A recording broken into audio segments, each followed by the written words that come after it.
welcome traveler, or perhaps dreamer. Tonight, as your eyes grow heavy and the world begins to blur at the edges, let us drift gently back in time, not to the courts of kings or the thunder of knights, but to the damp, gray streets of a medieval town where life is humble, bread is hard, and the best you can hope for is dry socks and a full coin pouch by sundown. You are not a noble, nor a bard, nor even a particularly lucky peasant.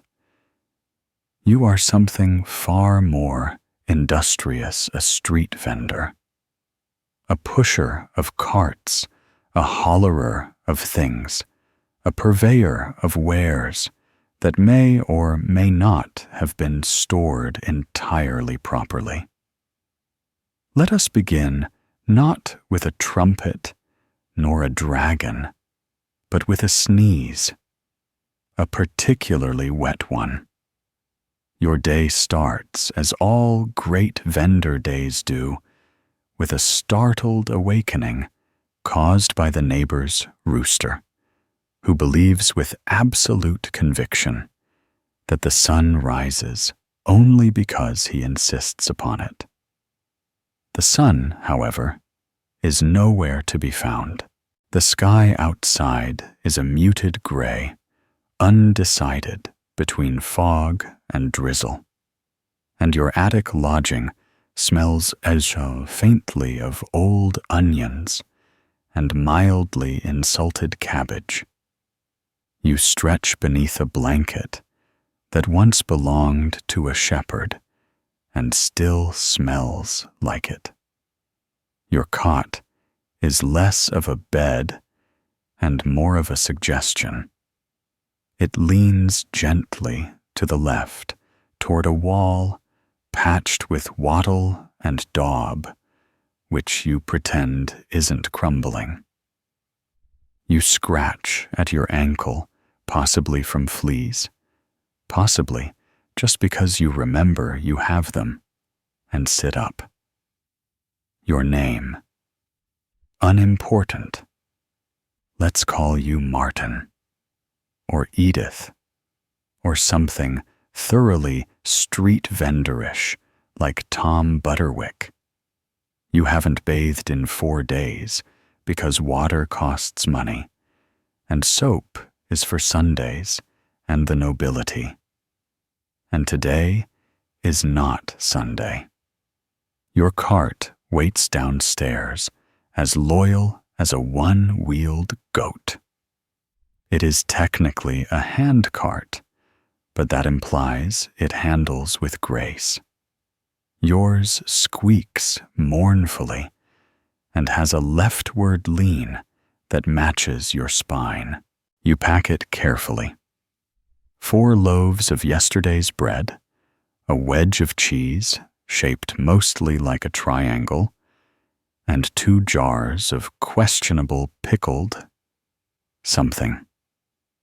There's also a bundle of dried herbs, some old buttons, and a wooden spoon with bite marks that you insist is antique.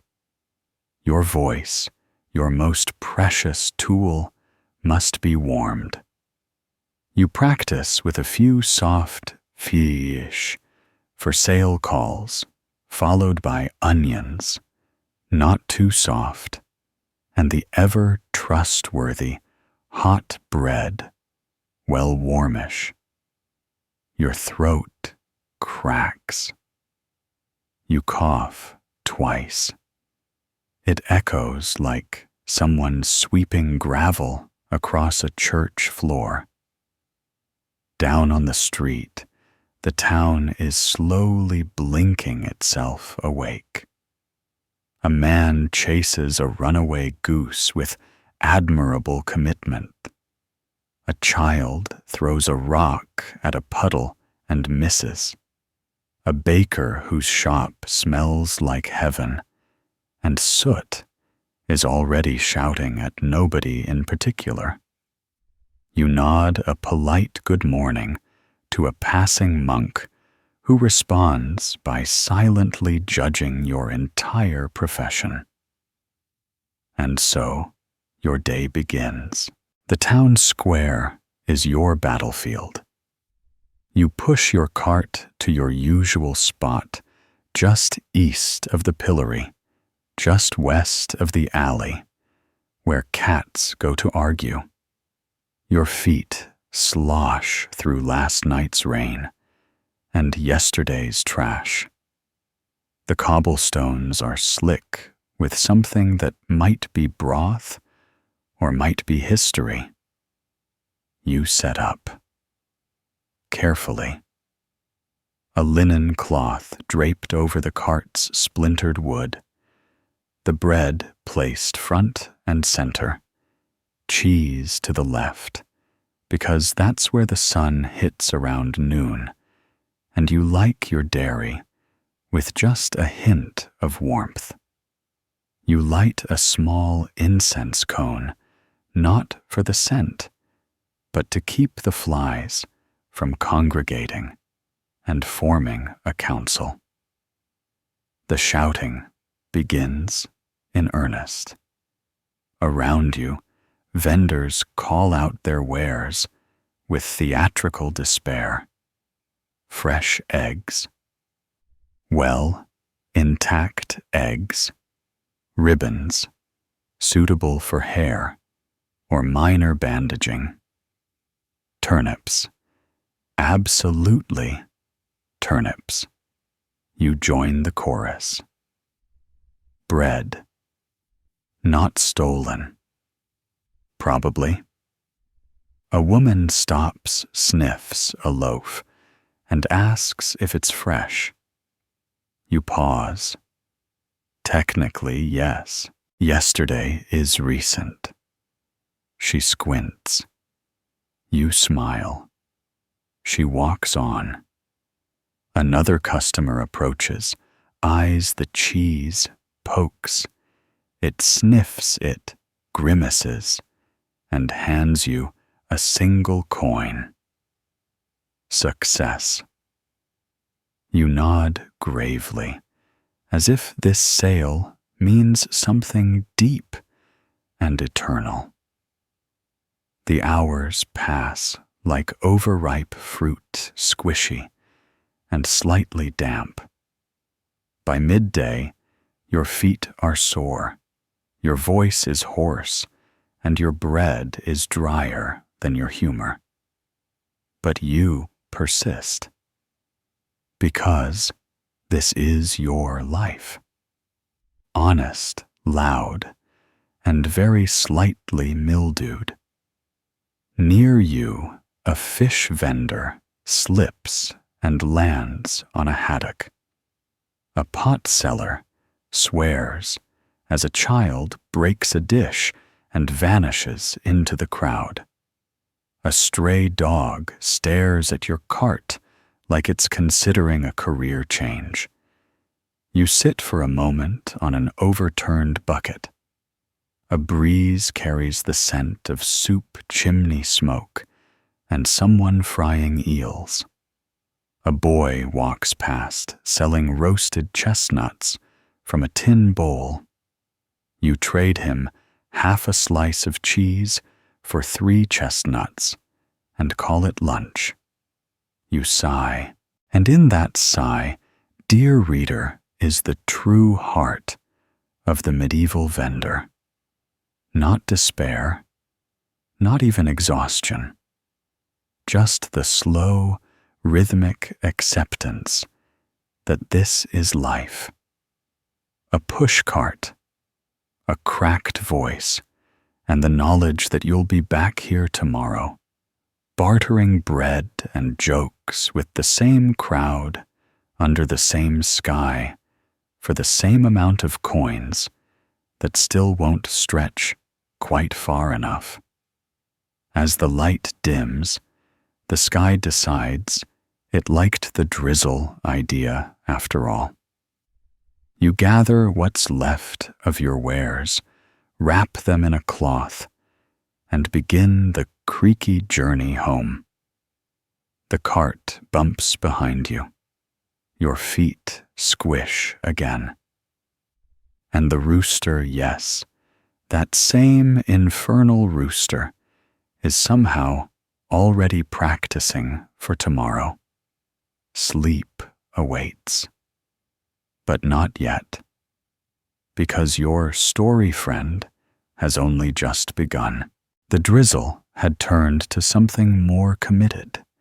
Now, a thin, needling rain that wasn't quite heavy enough to cancel plans, but was certainly bold enough to soak a sleeve or two.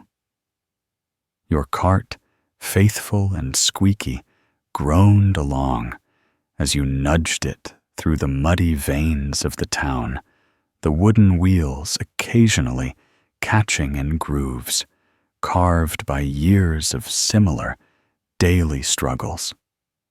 You kept your head down, not from shame, but because the hood of your cloak had long since developed a talent for funneling rain directly down your collar when raised.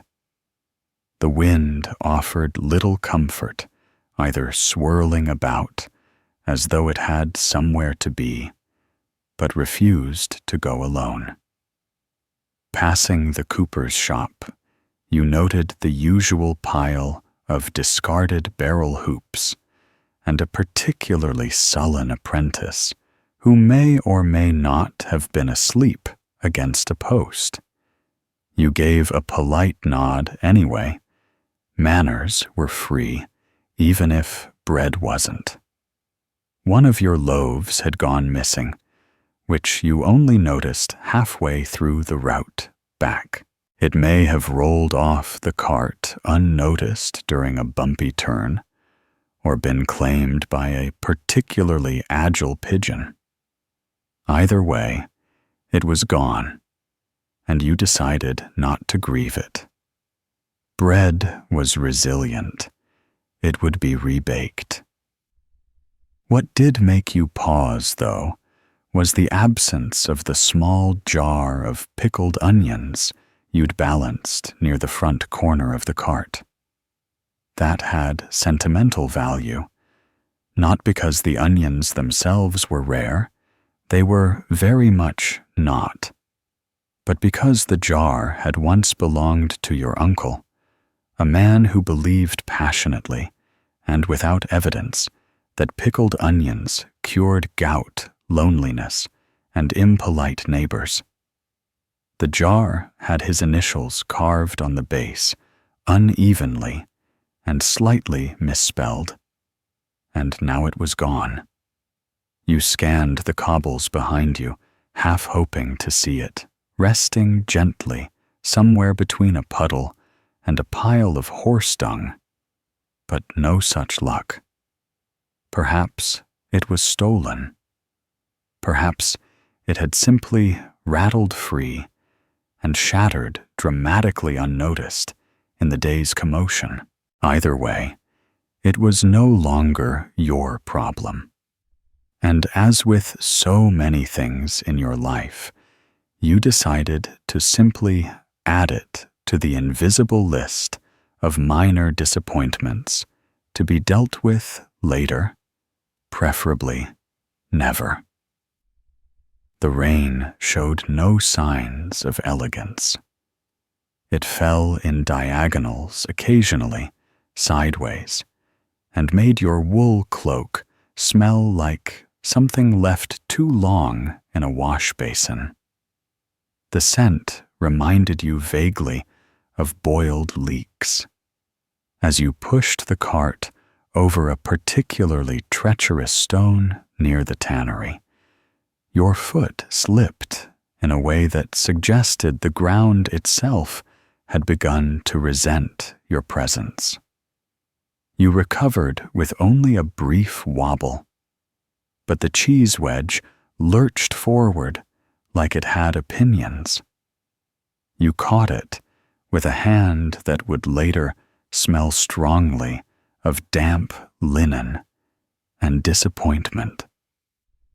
By the time you reached your street, less a street, more a shared pathway, bordered by buildings with opinions on gravity, you were wet, cold, and already mentally composing tomorrow's sales pitch, something about freshness that didn't technically lie. You parked the cart in its usual spot, beside the narrow stairs that led up to your lodging.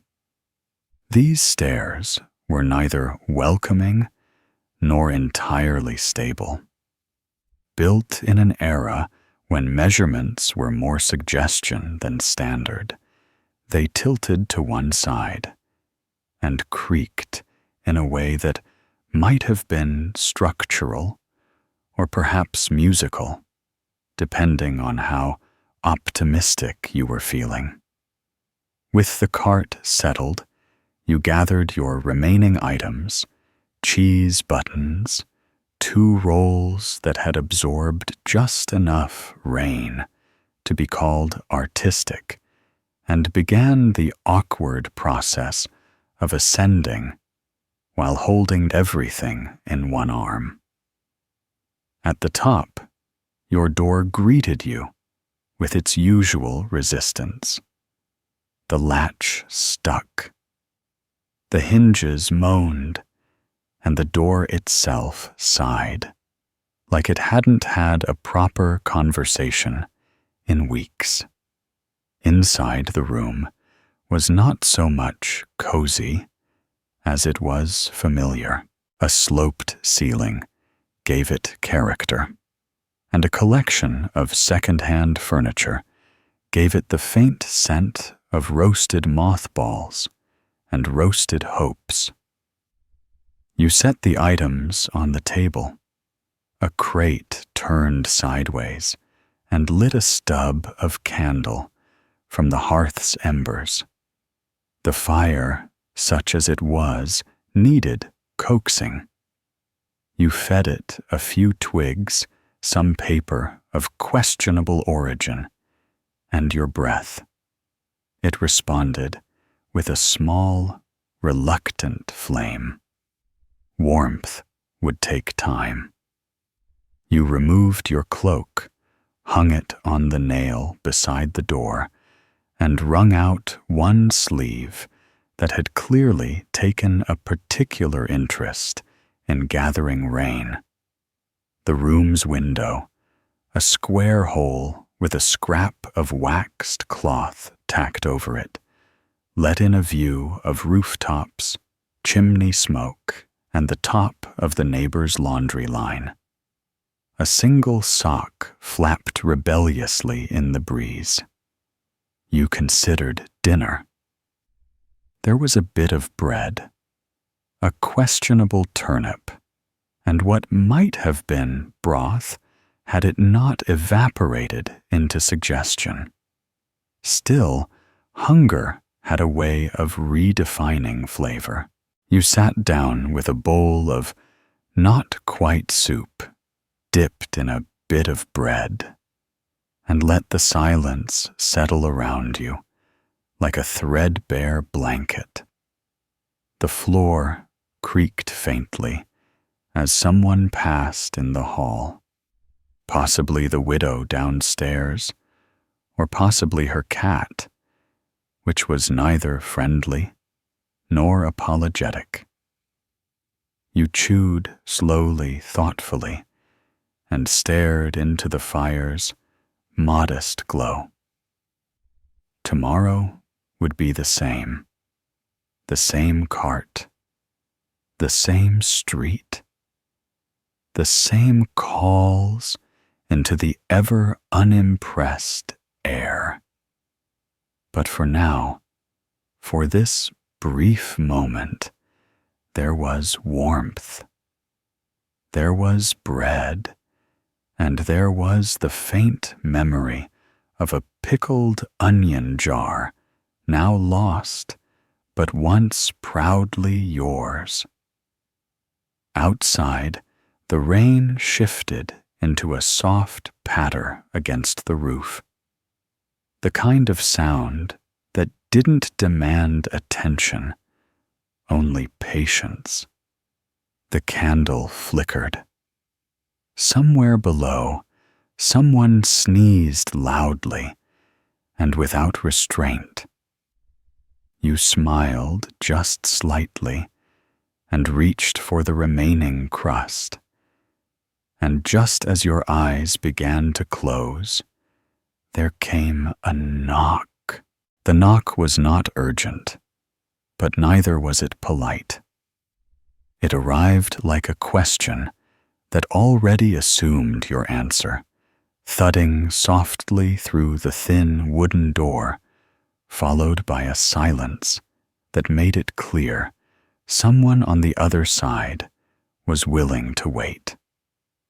You set the bread crust down with a reluctant sigh, wiped your hands on the least damp part of your tunic, and stood joints creaking in quiet protest. The door resisted, as usual, sticking at the bottom, where the warped wood had grown emotionally attached to the floor. But with a shove and a grunt, it opened to reveal a familiar figure, your neighbor from down the stairs, a woman of indeterminate age, infinite opinions, and a voice that could command goats. Her name was something like Hilda, or possibly Agnes, but you'd known her too long to ask, without admitting you'd forgotten. She greeted you with a nod, eyes narrowing at your candle as if assessing its moral character, then leaned forward slightly, as though she were about to share a secret that would change everything. Instead, she announced, "You've got a smell coming from your stairs." You blinked. "I assume you mean my cart," you replied, adjusting your posture to suggest mild attentiveness. She stepped forward, uninvited, sniffed the air with professional suspicion, then peered past you into the room. "Not the cart," she said, shaking her head. "It's a very specific smell. Parsnips. Bad ones." You paused, considered your inventory. Nothing remotely parsnippy had passed through your cart in days. Perhaps someone else's parsnips, you offered helpfully. She frowned, as if this was both possible and deeply disappointing. "Well," she muttered, clearly unwilling to leave without being right. "If your ceiling collapses from rot, don't come knocking on my door for a bucket." She left without further elaboration, her footsteps descending with the slow authority of someone who believed gravity owed her rent. You closed the door gently this time, watching your toes to avoid splinters, and returned to your fire, now smoldering with the enthusiasm of a lazy hedgehog. The smell, now that she'd mentioned it, did seem to be present, not strong, not alarming, but there, like the ghost of a vegetable that had once been meaningful. You sniffed near the floorboards, near the cupboard, even suspiciously near your own sleeves, but the source remained elusive. Eventually, you sat down again, took another bite of bread, and decided to ignore it, with the confidence of someone who had far too little energy left to care about phantom root vegetables. Outside, the rain had softened to a whisper, the sort that hinted at puddles without fully committing to them. The wind had quieted, too, leaving the town cloaked in a kind of moist silence, occasionally punctuated by the slosh of a cartwheel or the distant call of a very confused rooster. You stirred the coals once more, added a sliver of dried wood you'd been saving for a moment just like this, though what qualified as just like this was debatable, and watched as the flame rallied, sputtered, and then caught. The warmth crept slowly into the room, as if unsure whether it had permission.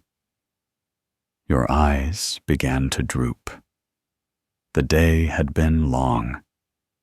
Not tragic, not eventful, just long in the way only uneventful days could be.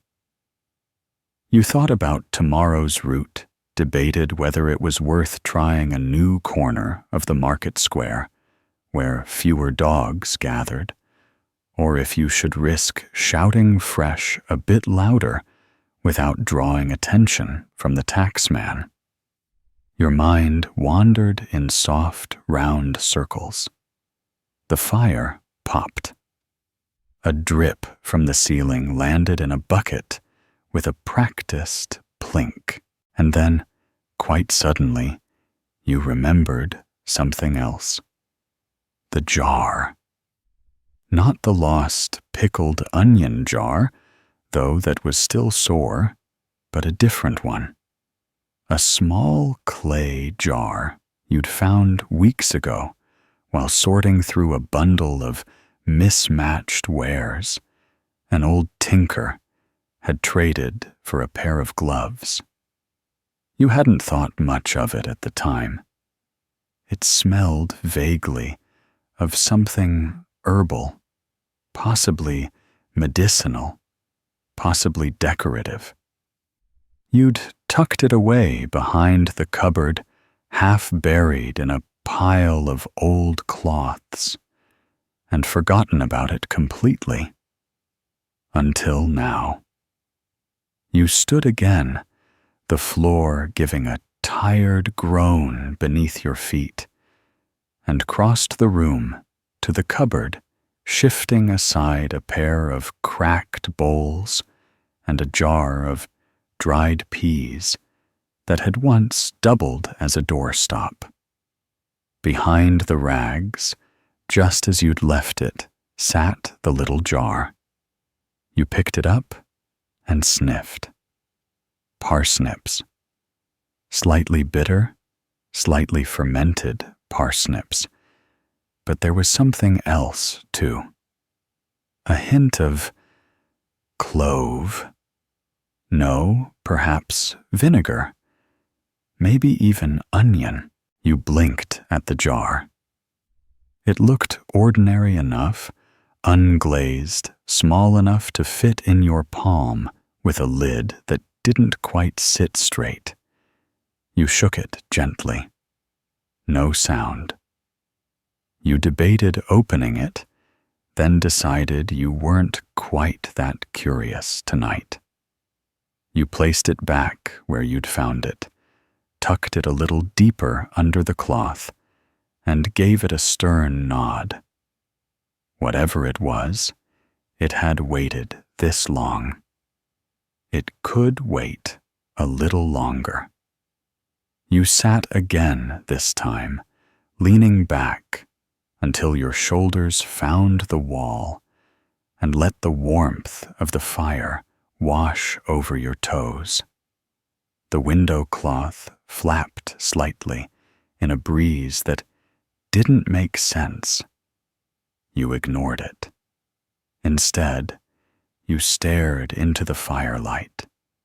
Let your thoughts drift like crumbs in broth, and just as your lids began to settle, something moved just barely a shadow, or a trick of the candle near the stairs. At first, you weren't certain it had moved at all.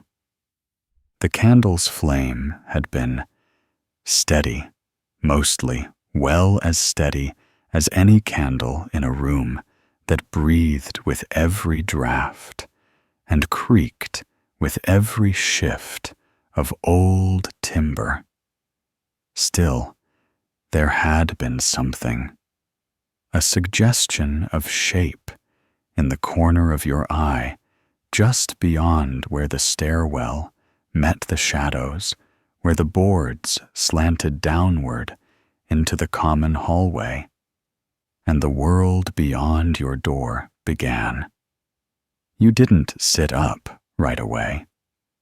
That would have suggested alarm, and alarm requires energy, and you were firmly in the stage of the evening where your body refused anything more than a sigh, and perhaps a slight adjustment of posture.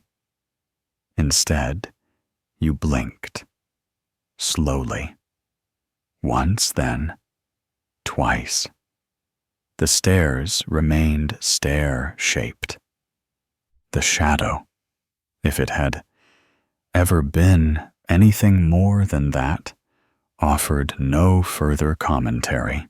You let out a breath you didn't realize you'd been holding, and leaned your head back against the wall, which greeted you with its usual chill and a faint smell of damp wood and distant turnip. The fire crackled once in sympathy. Then the whisper came. It wasn't a voice, exactly more like the sound a bundle of herbs might make if you dragged it slowly across a wooden beam. Dry, hesitant, and distinctly horizontal. It came from the wall to your left, the one that separated you from the room next door. You had neighbors there, certainly, but not the loud sort. In fact, you were reasonably sure the space had been unoccupied for several weeks, ever since the tanner's apprentice had moved out and taken his unusually large collection of bird skulls with him. You hadn't minded his presence precisely, though the smell had been complex, but you had rather enjoyed the silence that followed his departure. Until now. You turned your head slowly toward the wall. The whisper came again, slightly more confident this time, as though it had realized it wasn't alone and was testing the rules of this new arrangement. You stared at the wallboards. They stared back impassively. You considered saying something, perhaps hello, or do you mind? But your voice had dried up sometime after the last bite of bread, and was now more suggestion than sound. Instead, you cleared your throat softly, hoping that the act of acknowledging the whisper might shame it into retreat. It did not. The whispering noise continued steady now, like fabric rubbing against something uneven. Perhaps a mouse, you thought, or a very industrious moth with big dreams and dry wings. You leaned slightly to the side, ear tilted toward the source, half expecting to hear words. You did not. But you did hear something else. Breathing. Not your own. Not loud, not labored, just present, steady, deliberate, and just faint enough to make you question if it was real. The candle flickered again, this time with purpose. You stood up, not in a rush. Nothing about your movement suggested urgency. Just a quiet, resigned stretch, as if you'd been meaning to stretch anyway, and the situation merely coincided. You took a step toward the wall. The floor creaked under your foot, announcing your approach with the subtlety of a town crier. The breathing stopped. The whispering, too. The silence that followed was not empty. It was waiting. You stood still, hand resting gently on the edge of the cupboard, eyes scanning the wall for what? A nugget in the wood, a crack, a pair of ghostly parsnips peeking through. Nothing presented itself. The wind outside had returned, brushing against the waxed cloth over the window, like a piha too proud to come inside. You listened. And slowly, very slowly, the breathing resumed. A long inhale, a longer pause, a soft exhale. Whoever or whatever was behind the wall had decided your presence was tolerable, possibly even boring. You stepped back from the wall, careful not to disturb the bucket still catching the slow, rhythmic drip from the ceiling. You sat again, this time closer to the fire, which now radiated enough warmth to suggest comfort, if not commit to it fully. You reached for your cup, found it half full, and took a sip of what had once been tea, and now tasted of smoke and the past. The whispering did not return. The breathing stayed steady. And slowly, minute by minute, the tension in your shoulders eased. Perhaps it was just the house. Old buildings had habits. They breathed.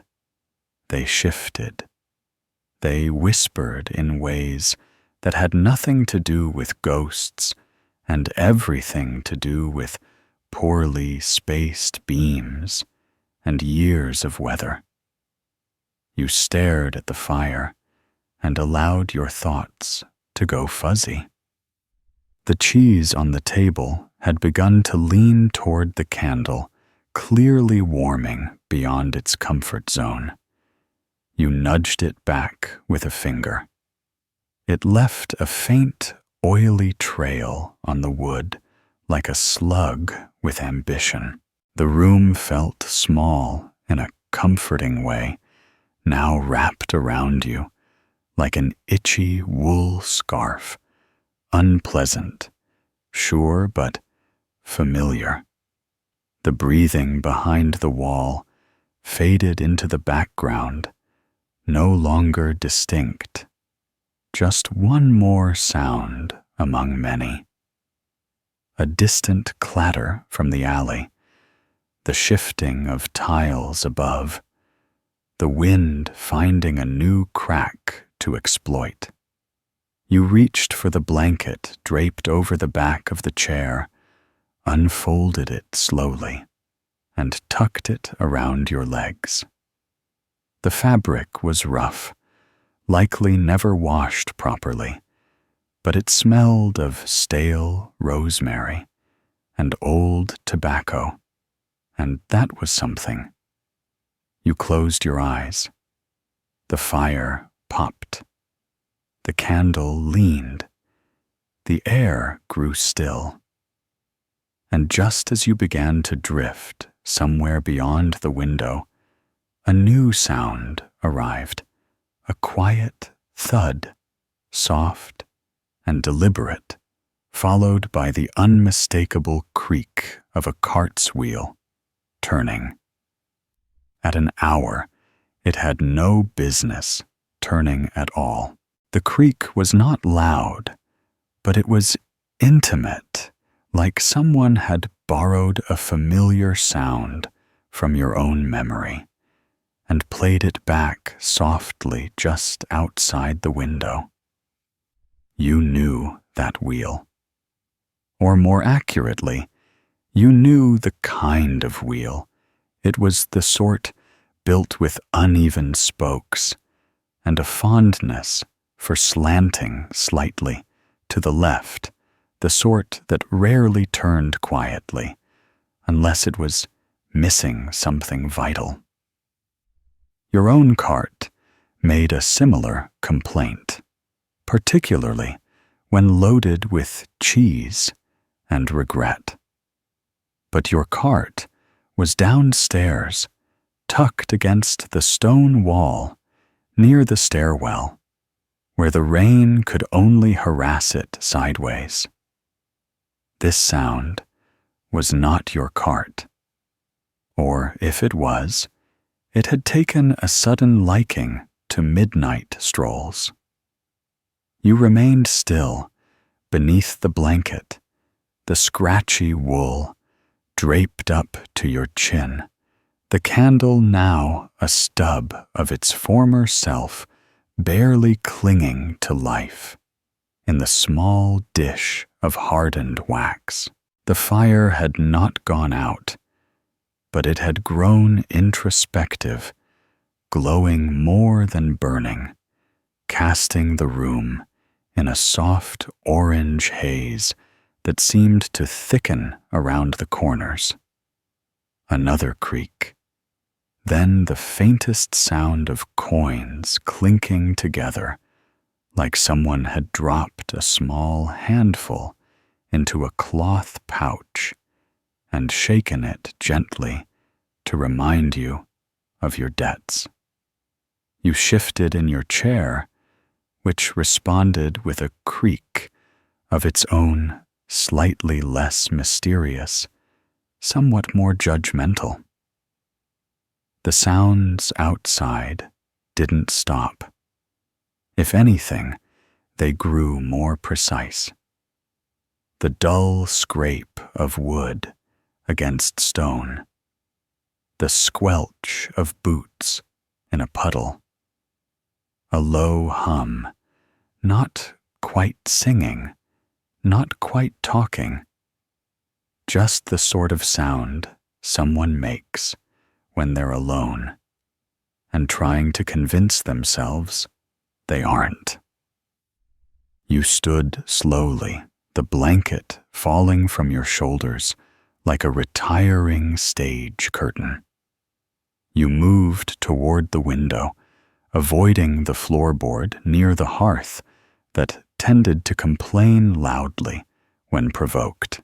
The waxed cloth over the window fluttered again, not with wind this time, but from a presence, an air displaced by motion too subtle for reason, but enough for instinct. You lifted the cloth corner cautiously.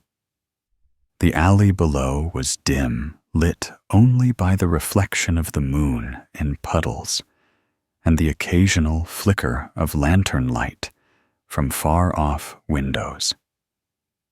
And there it was, a cart, not yours, similar in build, but smaller, with narrower wheels and a taller frame. It sat at an odd angle near the far end of the alley, as though it had been pushed and then abandoned mid-thought. A figure moved around it, bundled, hunched face obscured by a hood, hands deftly arranging something atop the cart's surface. You couldn't see what. The figure paused, tilted its head upward, and for a moment you felt as though your gaze had been met. But the hood offered no eyes, just darkness and the shape of someone not yet defined.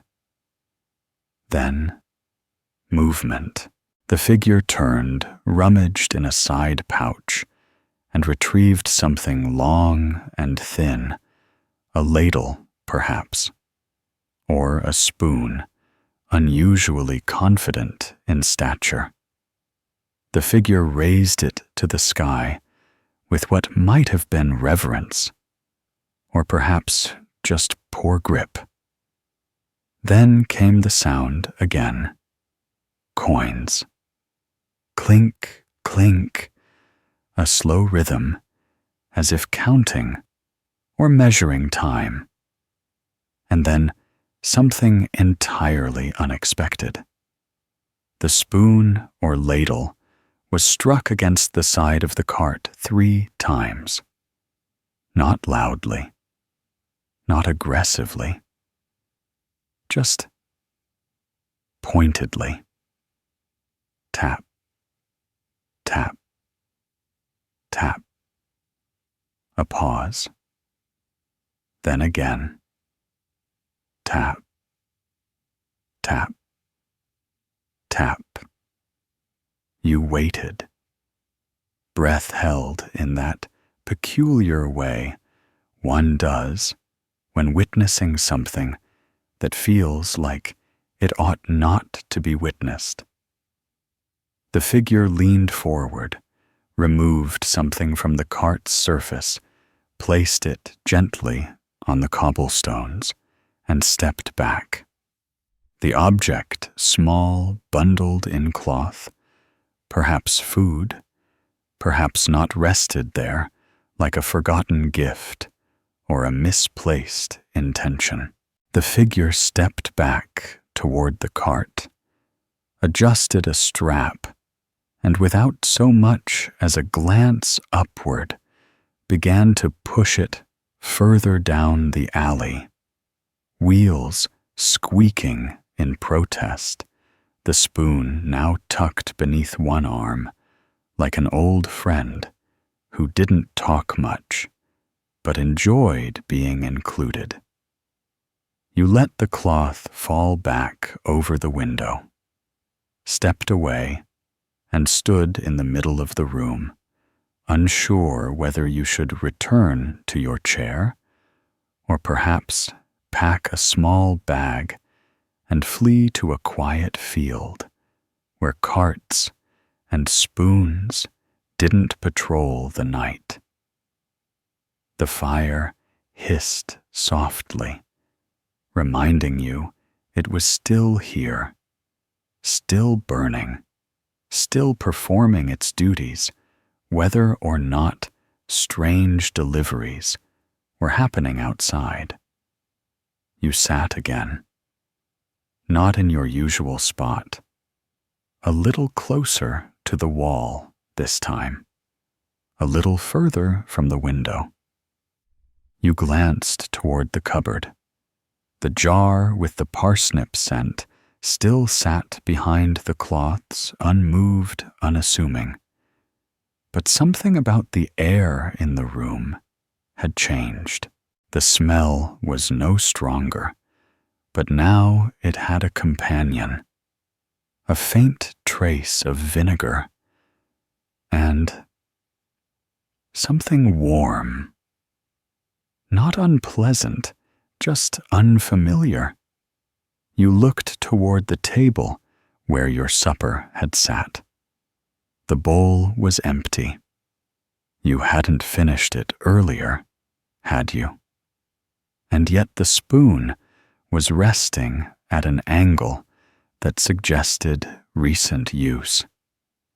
Had you returned to it without remembering? Perhaps.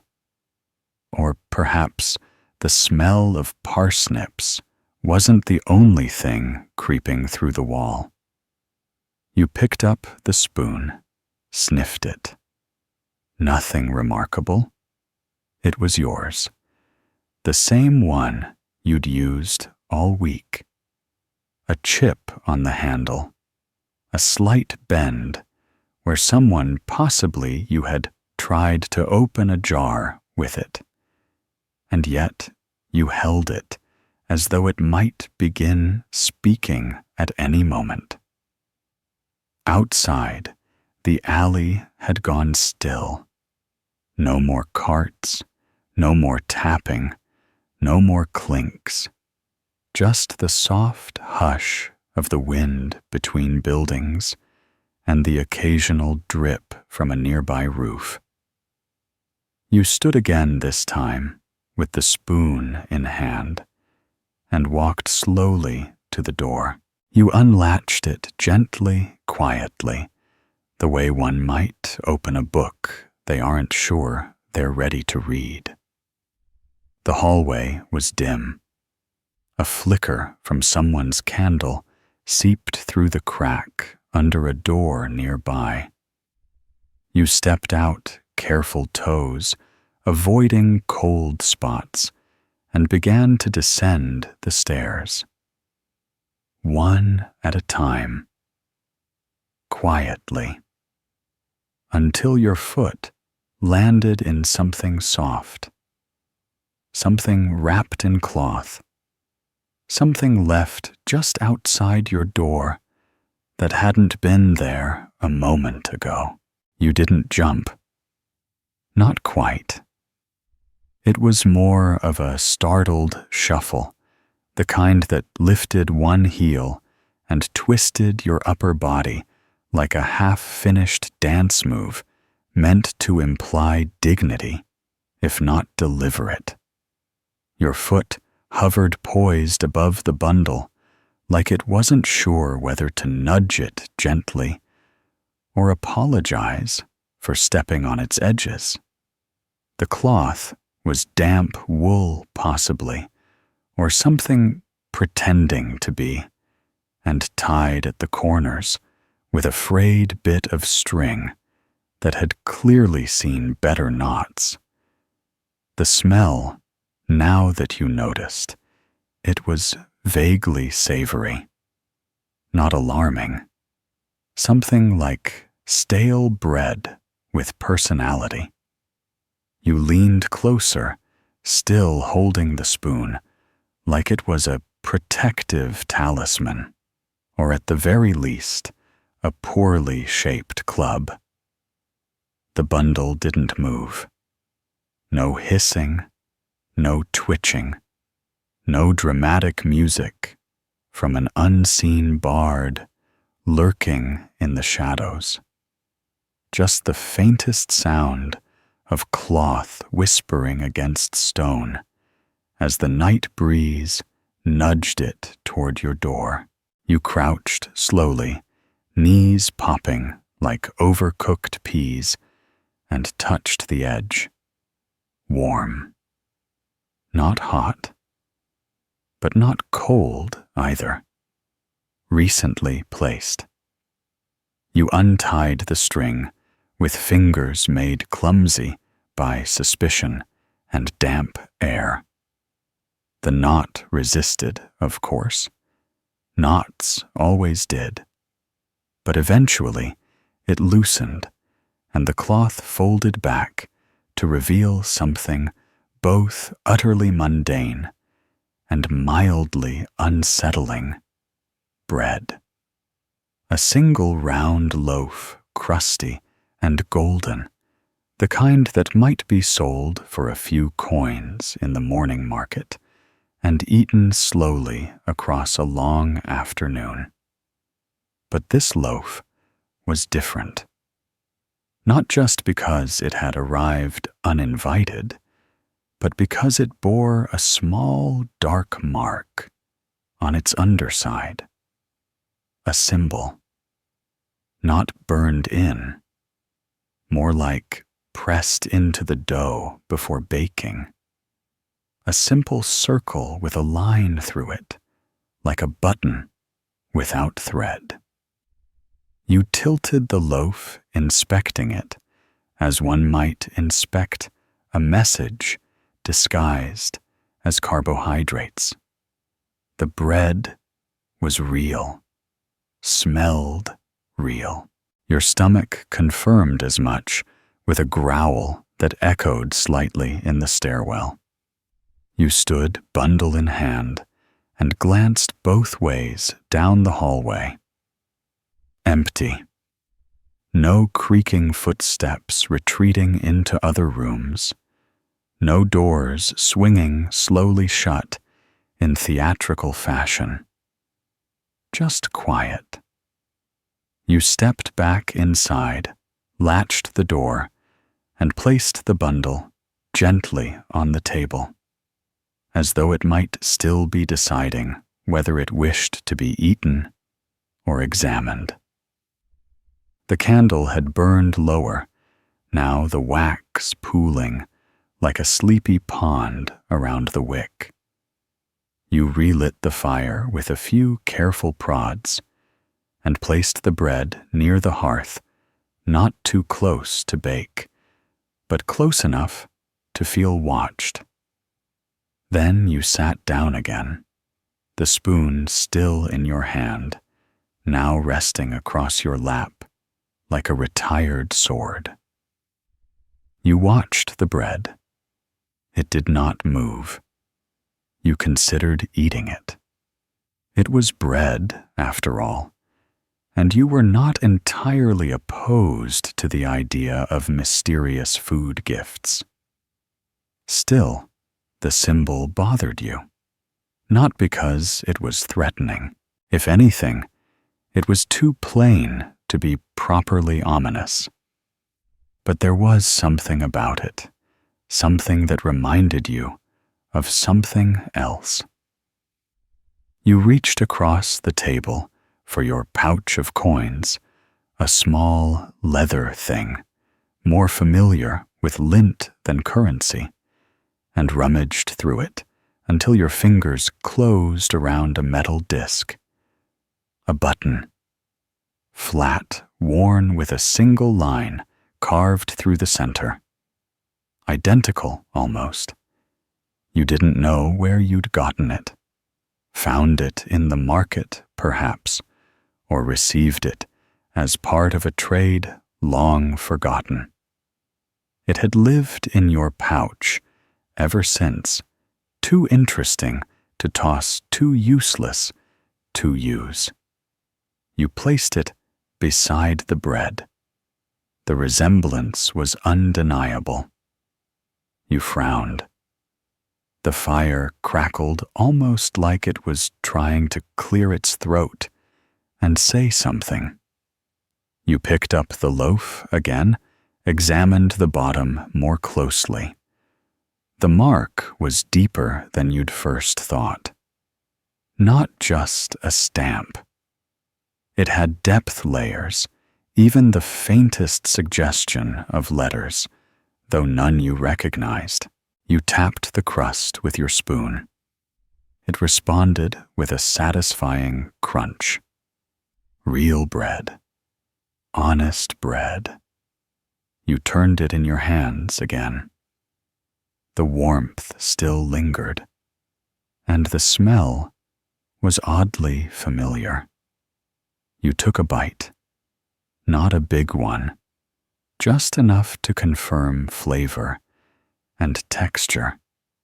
The crust gave way with a polite resistance, and the interior was soft, dense, slightly sweet. You chewed slowly, eyes half closed, and tasted something. Not just flour and yeast, but herbs. Subtle. Fennel, perhaps. And something else. Nutmeg. A hint of vinegar. The taste settled like a memory on your tongue, and then tucked within the bite, something crunched. Not a bone, not a seed. something flat. Your tongue froze. Your teeth paused mid-chew. You reached into your mouth delicately and withdrew the object. A second button, identical to the first. You stared at it, slick with crumbs and faintly glowing in the firelight. Then you looked back at the bread. You took another bite. Carefully. Slowly. Another crunch. Another button. You lined them up on the table, 3 in total. All the same. All perfectly round with that same simple mark. The loaf now felt heavier in your hand, like it had ambitions. You stared at it, unsure whether to continue eating or apologize for starting. The buttons sat in a neat row beside the old one from your pouch. 4. 1 in your possession. 3 from the bread. You wondered if there would be more. You wondered if you should go downstairs and check your cart. And then, from behind you, the wall whispered again. This time louder. This time words. It didn't start as a full sentence.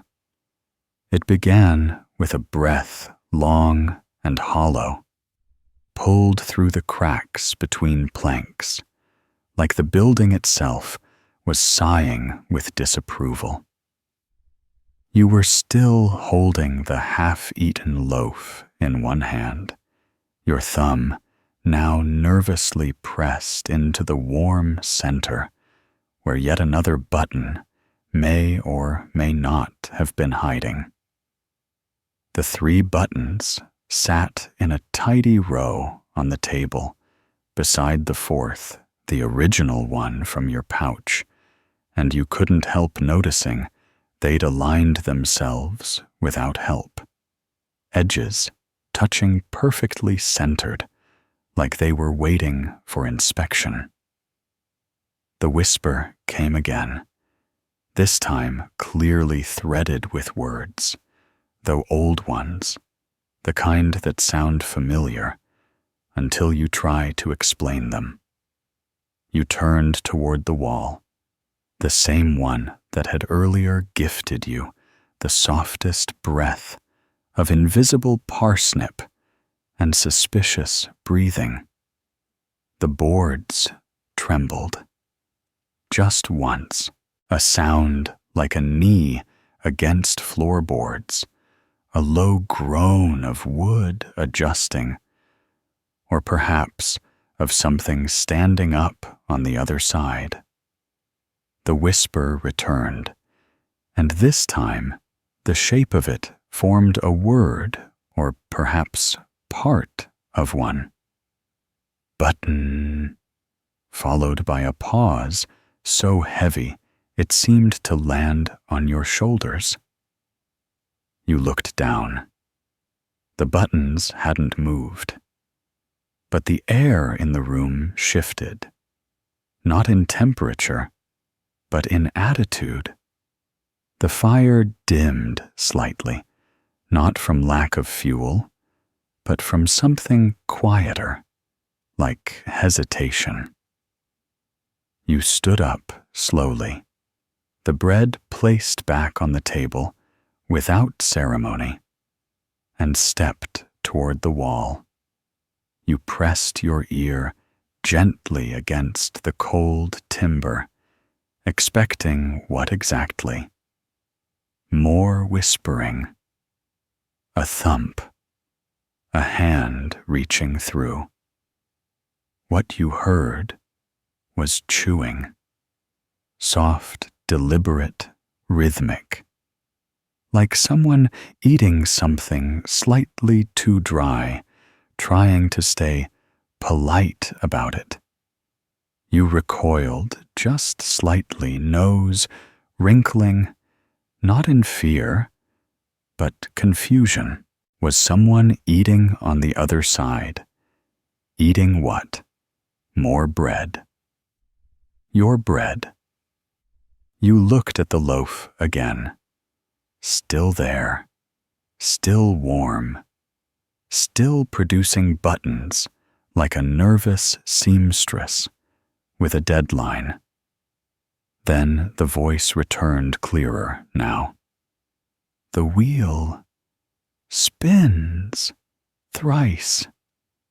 It paused, as though uncertain how many times a wheel should reasonably spin, and then added, clockwise. Then, hush. That last word hush hung in the air like smoke. It wasn't a warning so much as an instruction. Your spoon, still nearby, vibrated slightly against the tabletop, as though agreeing. You glanced at it, then at the buttons. One had turned. Not by much. Just a twitch, a soft lean to the right.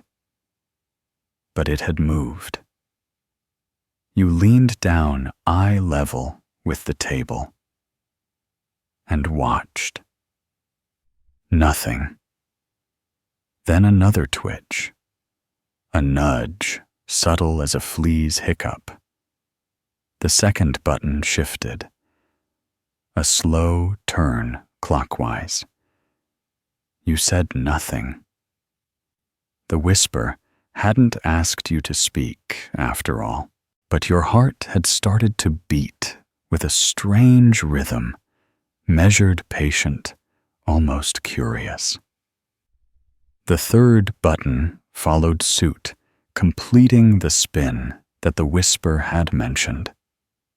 And when it finished, its slow turn, the fourth, the old one, the one from your pouch, clicked. Not loudly, just enough to announce that something had been accepted. The loaf, which had rested quietly all this time, let out a tiny pop. A section of crust near the top broke open, revealing a seam you hadn't noticed before. Inside wasn't more bread or more buttons.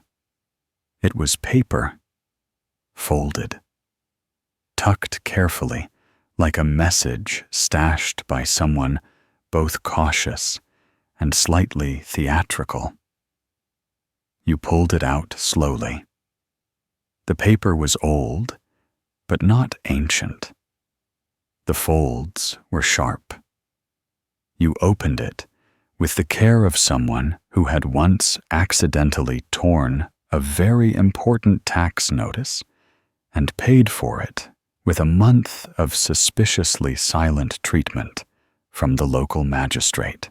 The note was handwritten in dark ink, the letters cramped and slanted, like they were in a hurry to be finished. It read, "If you've found the buttons, then you're already late. Do not follow the cart. Do not eat the crust. Leave the rest for the woman with the silver tooth. She will know." The parsnips were a warning. You read it twice, then a third time, because that's what one does with notes that involve teeth and parsnips. The fire popped loudly, and you jumped just slightly. The spoon spun once in place, and the cheese, the wedge you'd left by the hearth, had moved. Not dramatically, just enough to remind you that it hadn't been shaped like that earlier. A sliver of rind, now curled outward, exposing an edge that looked distinctly nibbled. You stared at it. The cheese, too, seemed to be participating, and just as you began to question whether you were dreaming, or worse, accidentally participating in some sort of culinary cult, the whisper returned once more, louder, now clearer. Door. Not yours. Downstairs. Knock. 3 times. Then, forget. The room felt suddenly too small. The buttons stopped moving. The spoon lay still. The note in your hand had begun to dry, curling slightly at the edges. The loaf looked innocent. The cheese less so. And somewhere in the hallway, from the stairwell below, came the softest, most polite knock you'd ever heard. Once. Then silence. Then again. Twice. You waited. Your breath held. And then, as sure as sunrise, and slightly less welcome, came the third. You didn't move at first. Not because you were afraid, precisely, but because something in that knock had settled deep into your spine, like a misplaced memory. It hadn't echoed with urgency or impatience. It had been almost courteous, like the kind of knock a neighbor might use to return a borrowed mug, or quietly inquire about the whereabouts of their wandering goose. And yet, here in the middle of the night, following button bread and whispering walls, even politeness felt suspicious. You glanced down at the note again. Do not follow the cart, it had said, which felt sound enough. Do not eat the crust, which regrettably you had not heeded. Leave the rest for the woman with the silver tooth. That part had yet to be addressed, and you suspected she might be the one currently tapping out coded messages in the stairwell. You looked to the buttons. They had gone still, as if exhausted from their earlier acrobatics. The spoon rested against the rim of your bowl, innocent once more. The cheese continued its slow lean, now almost halfway off the plate, determined either to escape or offer itself as tribute. The knock didn't come again. Just 3. No more. You stepped toward the door with the kind of hesitancy normally reserved for returning borrowed clothes you've accidentally modified. The latch clicked open with less resistance than usual, as though even it understood the rules had changed. You peered out into the hallway. It was dim, lit only by the weak spill of light from a candle 2 floors below, and the draft that crept up the stairs carried the distinct smell of boiled cabbage, old boots, and a faint whiff of cardamom. Your eyes adjusted, slowly. There was no one in sight. Just the stairwell, descending into shadow, and the creak of a shutter opening somewhere far off. But there was something on the landing, a small object. You stepped out quietly, the wooden floor groaning beneath your weight, like a gossiping bench. The object was an envelope, simple parchment sealed with a dab of wax pressed flat, with what looked like a coin. You crouched to retrieve it, fingers brushing the cool stone beneath it. And as you lifted the envelope, a single silver button clinked softly onto the floor beside it.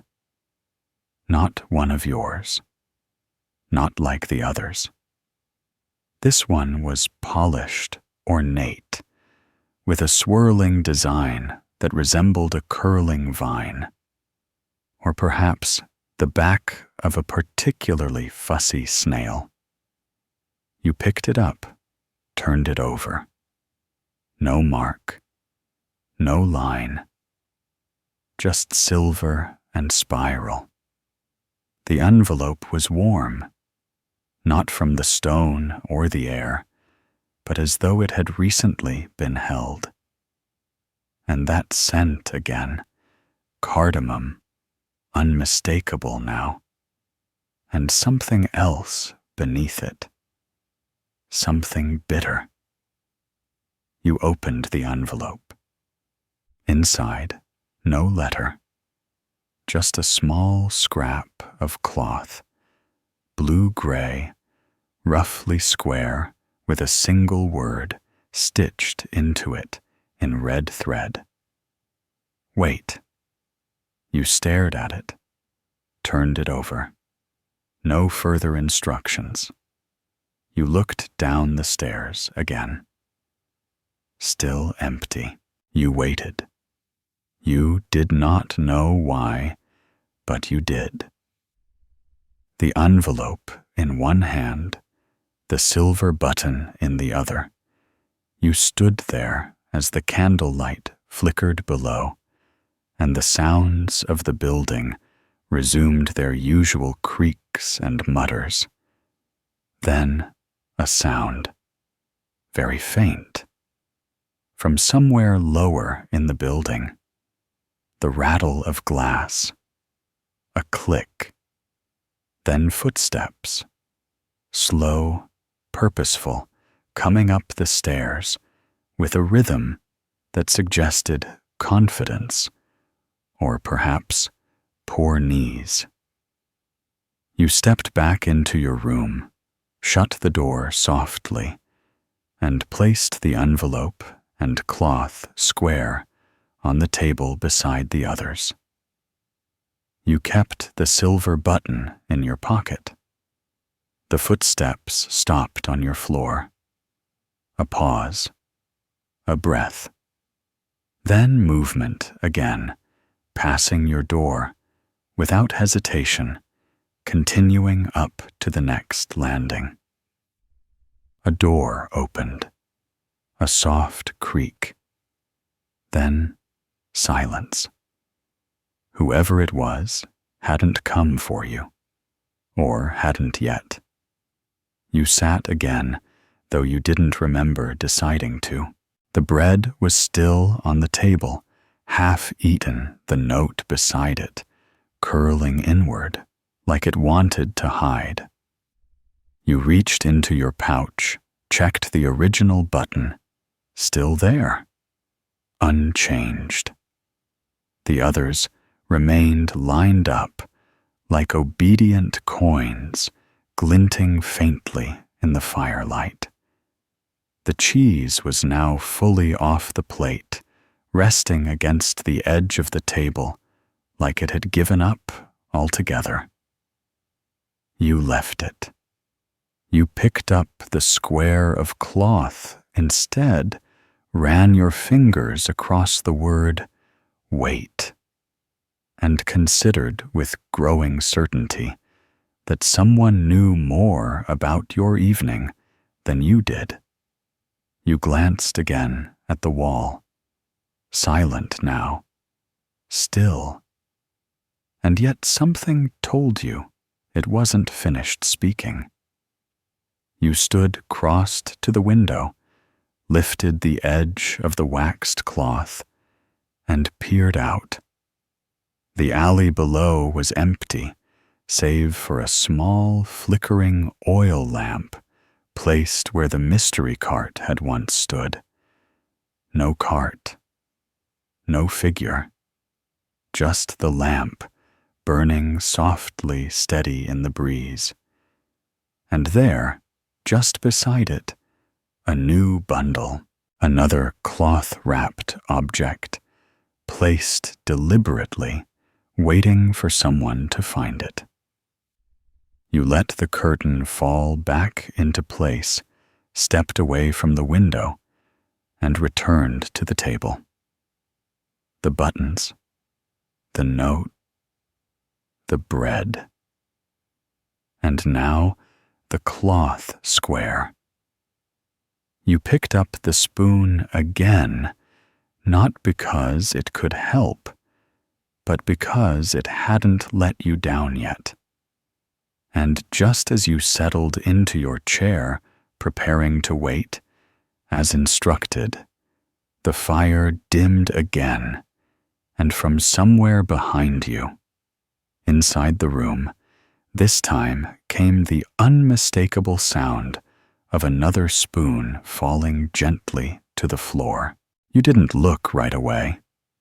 A spoon falling should not be a significant event, not in a room like yours, where objects had a tendency to shift, settle, or simply give up and slide off shelves without explanation.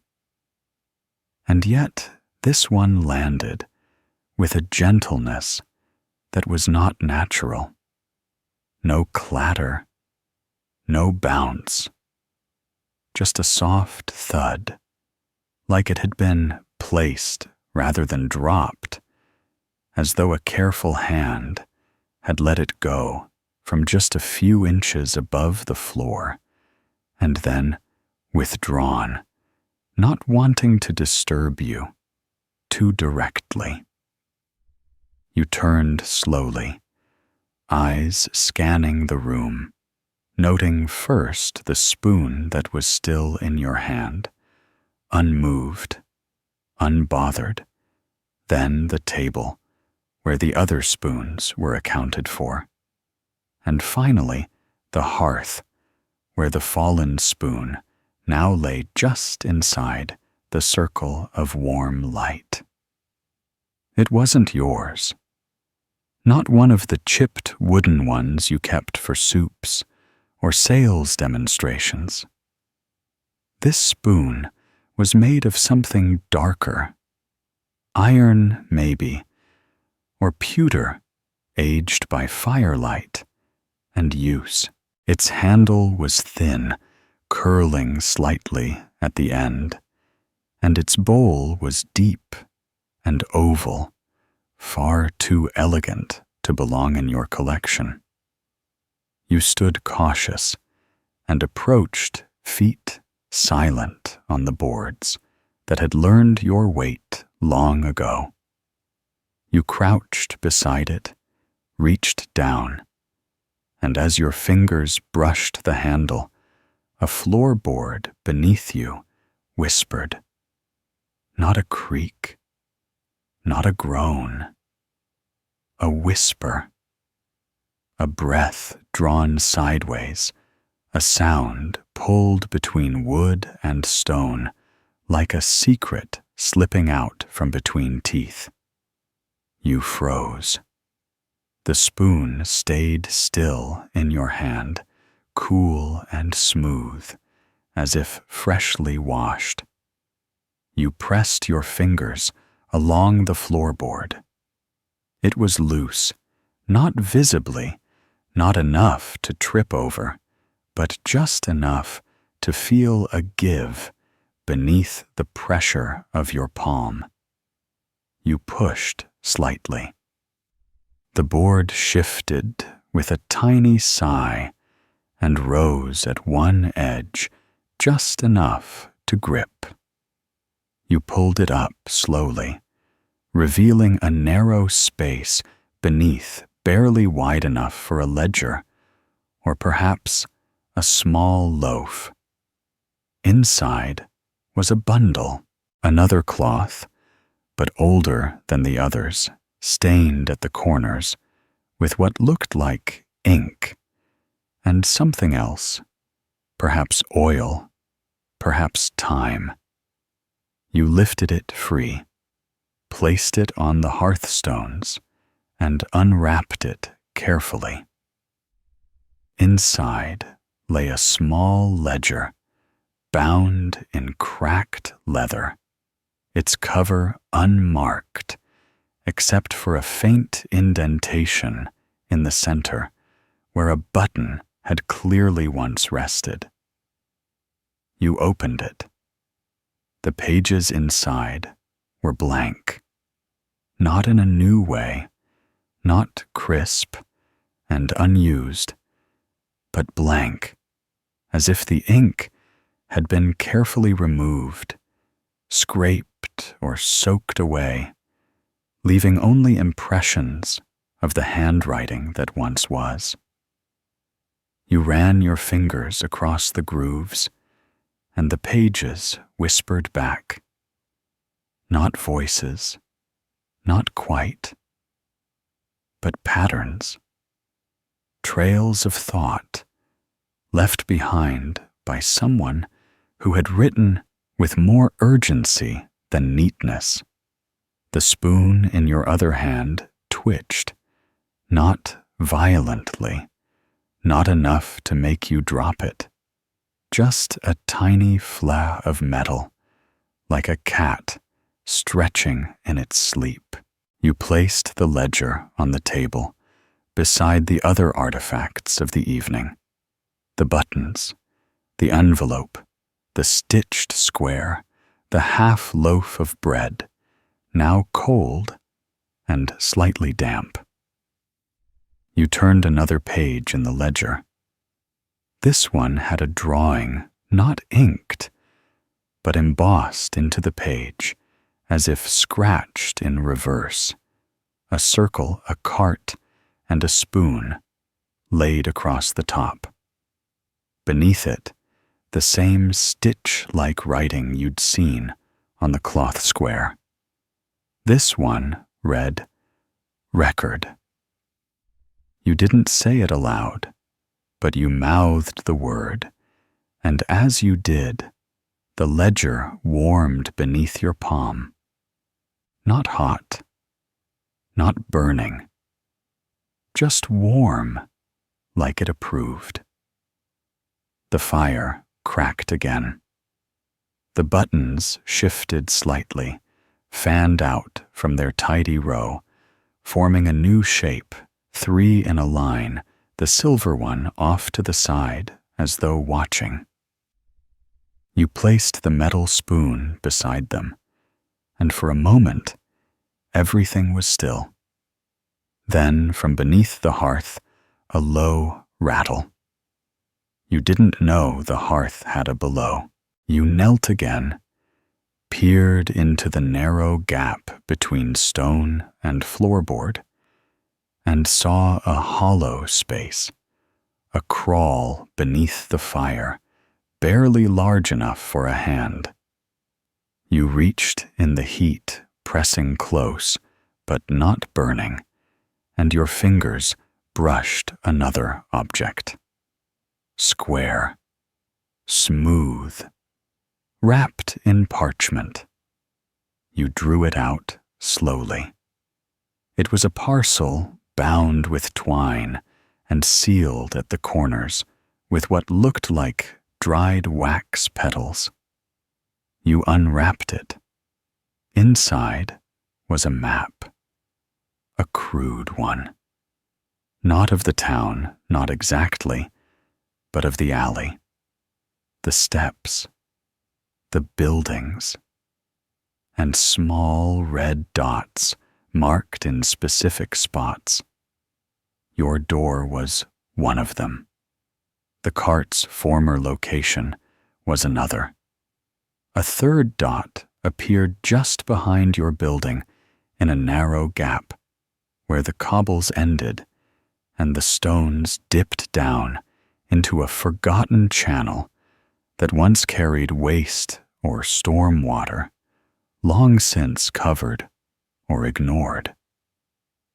You ran your finger over the line that led between the dots. There was no key, no names, just arrows and a circle near the bottom with the same spiral pattern as the silver button. You picked up the button again, held it over the map. It fit perfectly. Not as a piece, but as a guide. The spoon in your other hand bent slightly. Not broken, just bent like it was pointing. You followed its direction. It pointed to the window. You looked. The lamp in the alley had gone out, but the bundle beside it had been moved. Not taken, just moved. 2 feet to the left, closer to the stairs that led behind the tavern, where the rats held evening congress and the cobbles grew moss.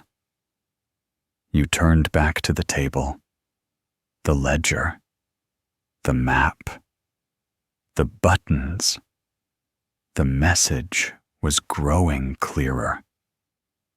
But so was the feeling that you hadn't been chosen for this.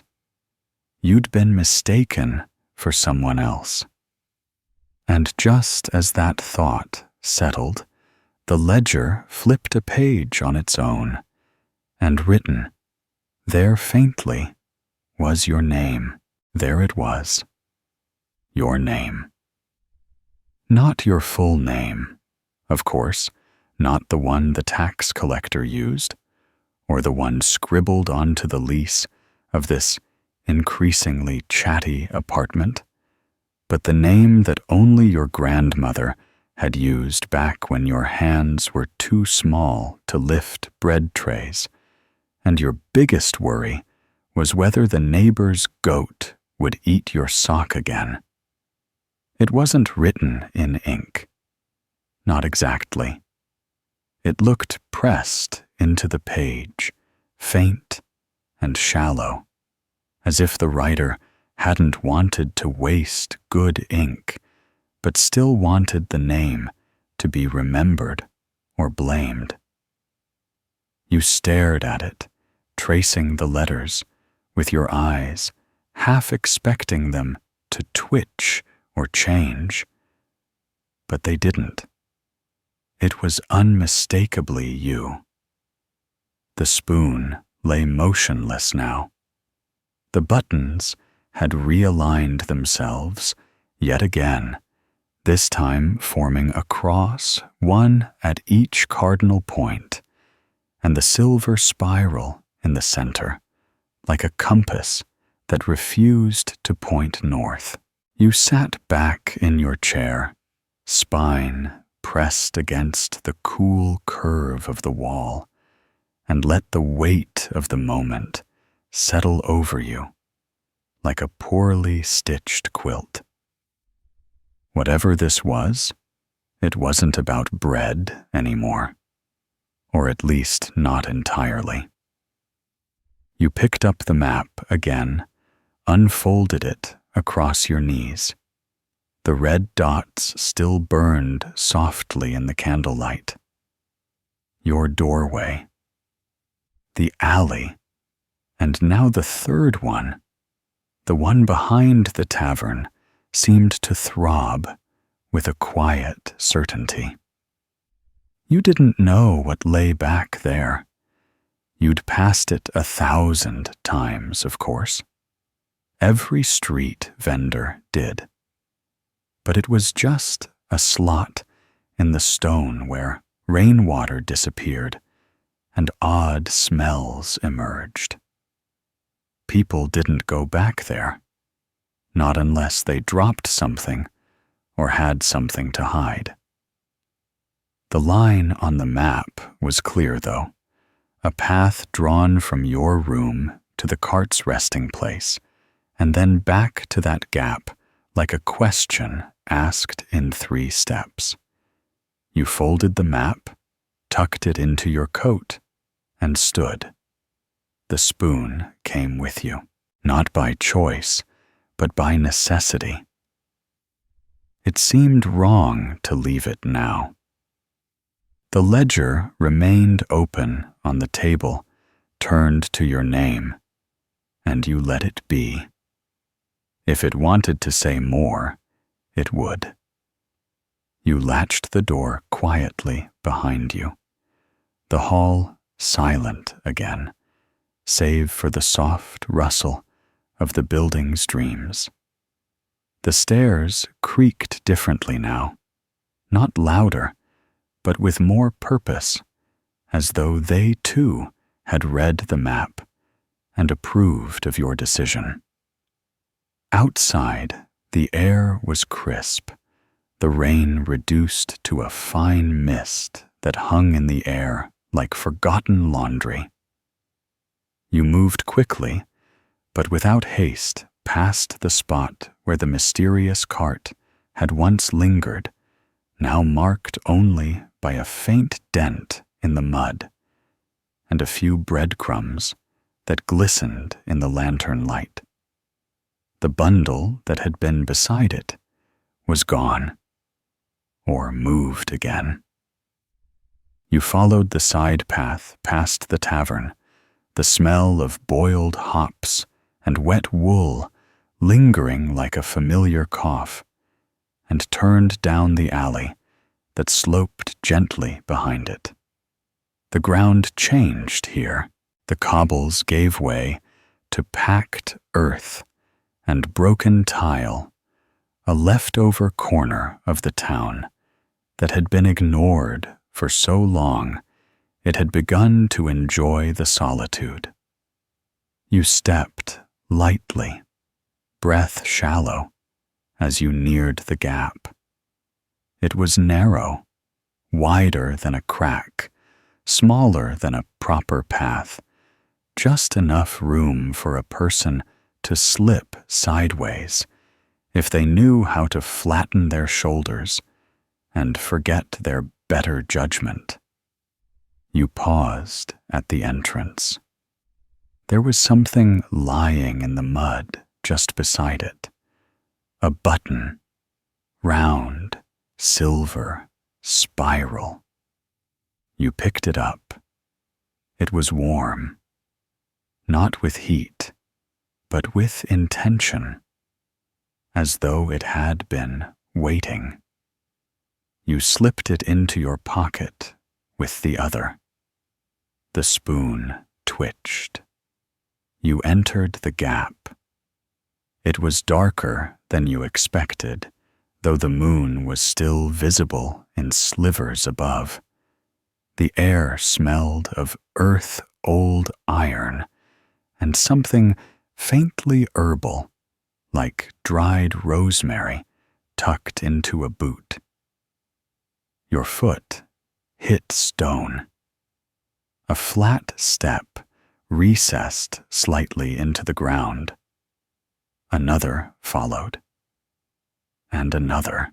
You were descending now, not deeply, but steadily. The walls around you became smoother, the stones more deliberate. This was not an accident of architecture. Someone had built this space. You reached the bottom of the short steps and found yourself in a low chamber. Not large, barely more than a cellar, but enclosed dry and lined with shelves carved directly into the wall. Each shelf held a bundle, cloth-wrapped, identical in size, neat rows of them, stacked with quiet precision. You stepped closer. The bundles were labeled not with names, but with symbols. A circle, a spiral, a spoon, a cart. You recognized all of them. Your hands moved without asking, reaching for the one nearest the top. It was marked with a line through a circle, just like the stamp on the bread. You opened it. Inside was another ledger, smaller. Its cover bore the same spiral as the silver buttons. You opened it. Inside were names. Dozens of them. Some crossed out, some underlined, and near the bottom of the last page, freshly etched into the paper, was yours. Again. This time with a symbol beside it. A button. And underneath one word, active. The spoon warmed in your hand. You looked up. One of the bundles on the lowest shelf had begun to unravel on its own, its cloth slipping back, revealing something smooth, round, and softly glowing in the gloom. You didn't move toward it right away. The glow was subtle, more of a suggestion than an illumination, like moonlight caught inside glass. It pulsed softly, not with urgency, but with quiet confidence, as if it knew you'd come eventually and wasn't in any particular rush. The rest of the room remained still, the cloth-wrapped bundles lining the carved shelves, like silent witnesses, each neatly folded corner, seeming to lean forward ever so slightly in anticipation. You took a step closer. The air here was different, drier, with a hint of parchment and pepper, the kind of scent you associate with old books and storerooms that no one wants to admit they still use. The glowing object was nestled in the open bundle, resting atop a folded piece of cloth marked with yet another symbol, two overlapping circles, one slightly smaller than the other. You didn't recognize that one. Not yet. The object itself was round, roughly the size of your palm, and smooth to the touch. Not metal, not quite stone, something in between. When you touched it, the glow pulsed once, like it had acknowledged your presence, then held steady. You turned it over in your hand. One side bore a shallow indentation in the shape of a spoon. Not a full carving, just the faint suggestion of one like a mold or a placeholder. You looked down at the spoon, still in your other hand. Its bowl fit the indentation perfectly. As soon as they touched, the glow faded, but not completely. It remained warm now, golden rather than white, and from the other side of the room came a soft sound, like parchment shifting in a breeze. You turned. One of the shelves had changed. The bundles there, still wrapped, but now slightly ajar, had shifted, and in their place, resting on a ledge that hadn't existed a moment ago, was another book. This one wasn't a ledger. It was larger bound in dark green leather that looked slick with age, and sealed with a single silver clasp. You stepped closer, wary now of sudden gusts, voices, or misplaced vegetables, and ran your fingers over the clasp. It clicked open without resistance. Inside were pages of names, but not just names, details, professions, habits, roots. The kind of information only someone deeply invested or obsessively bored would bother recording. You flipped through slowly, page after page.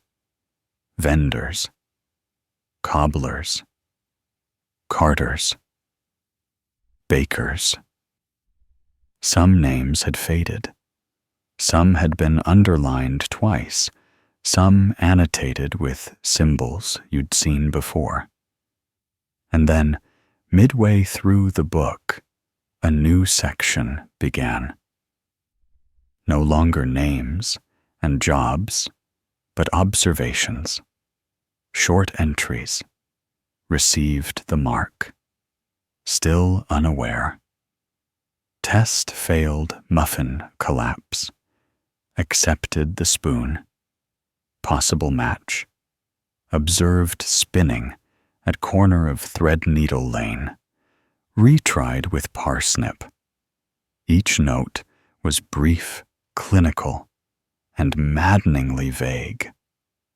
And then there was one underlined 3 times in red bread delivered. Spoon returned. Ledger confirmed. Map accepted. Subject marked active. Your entry. Your timeline. It wasn't just a coincidence of bread and timing. You were part of something. And someone or something was keeping very detailed track. You set the book down. The carved object in your other hand had gone cool, but the spoon remained slightly warm like it remembered. You looked around again. The silence was no longer empty. It buzzed with potential. Every shelf felt like it might hold another piece, another hint, another breadcrumb, metaphorical or otherwise. Your eyes settled on the far wall. Something had changed there too. A seam you hadn't noticed before. A vertical line just slightly too perfect to be part of the stone. You stepped closer, pressed your fingers against it. It gave slightly. A narrow door. You pushed. It opened inward with a groan that sounded more resigned than dramatic, revealing a tunnel barely wide enough for 2 shoulders. It sloped downward, just slightly, lit not by torches, but by small stones embedded in the walls, each giving off that same soft, golden glow. You hesitated at the threshold. You'd left your room thinking only of strange bread. Now you were in a tunnel, lined with light stones, holding a spoon that had opinions and a book of names that included yours in a tone that implied it had expectations. You stepped through. The tunnel swallowed the sound of your footsteps almost immediately. The packed earth and smooth stones muffling everything. You passed alcoves, some empty, some filled with bundles, some with small carvings, symbols repeating in patterns you hadn't noticed before. Circles, spirals, a spoon balanced inside a triangle. Eventually, the tunnel widened slightly. A small chamber, no larger than a pantry, with a table at its center. On the table, another cloth-wrapped bundle. And beside it, a page, not bound, just loose, waiting. You unfolded it. It bore no words, just an image, a street vendor's cart viewed from above with 4 figures standing at its corners. One was holding a spoon. Another held a map. A third carried a bundle. And the fourth had a silver tooth. Beneath the image, drawn in that same stitched style, one word: tomorrow. You stepped back. The chamber remained still, but the spoon in your hand pulsed again, just once, as if to remind you that you were already part of the plan, whether you liked it or not. And somewhere, faintly from the end of the tunnel, came the sound of wheels turning on wet stone. The wheels continued to turn slow and unhurried, as if whoever or whatever was rolling them knew that time had softened around the edges down here. You remained still in the chamber, eyes locked on the paper with its uncanny depiction of your recent reality, the figures around the cart sketched with unsettling familiarity. You folded the page carefully and tucked it into your coat beside the map, now feeling the weight of documents, buttons, and a spoon that had ceased its twitching but still hummed faintly in your palm. You moved toward the tunnel's far edge, drawn by the echo of wheels on wet stone, each rotation punctuated by a quiet slosh that suggested puddles, or perhaps deliberate dampness, some kind of cleansing ritual, or maybe just bad drainage. The tunnel didn't grow darker as you advanced, only quieter. The light stones on the walls throbbed gently with each step, as if noting your presence. Their glow cast your shadow in curious angles, long and bent in places it shouldn't have been, but you didn't look back. The cart's sound drew you forward, around a bend, past another alcove, where a cloth bundle hung mid-air, suspended from a single thread that led into the ceiling, and trembled faintly, as though listening. You offered it a glance, nothing more. You had begun to understand that not everything in this place required your attention, and not all of it wanted it. The tunnel ended not with a wall, but a cloth. A heavy curtain of woven burlap and waxed linen, stitched with a pattern of spoons, rows upon rows of them, some bent, some broken, some spiraling into nothing. You reached out, brushed it aside, and stepped through.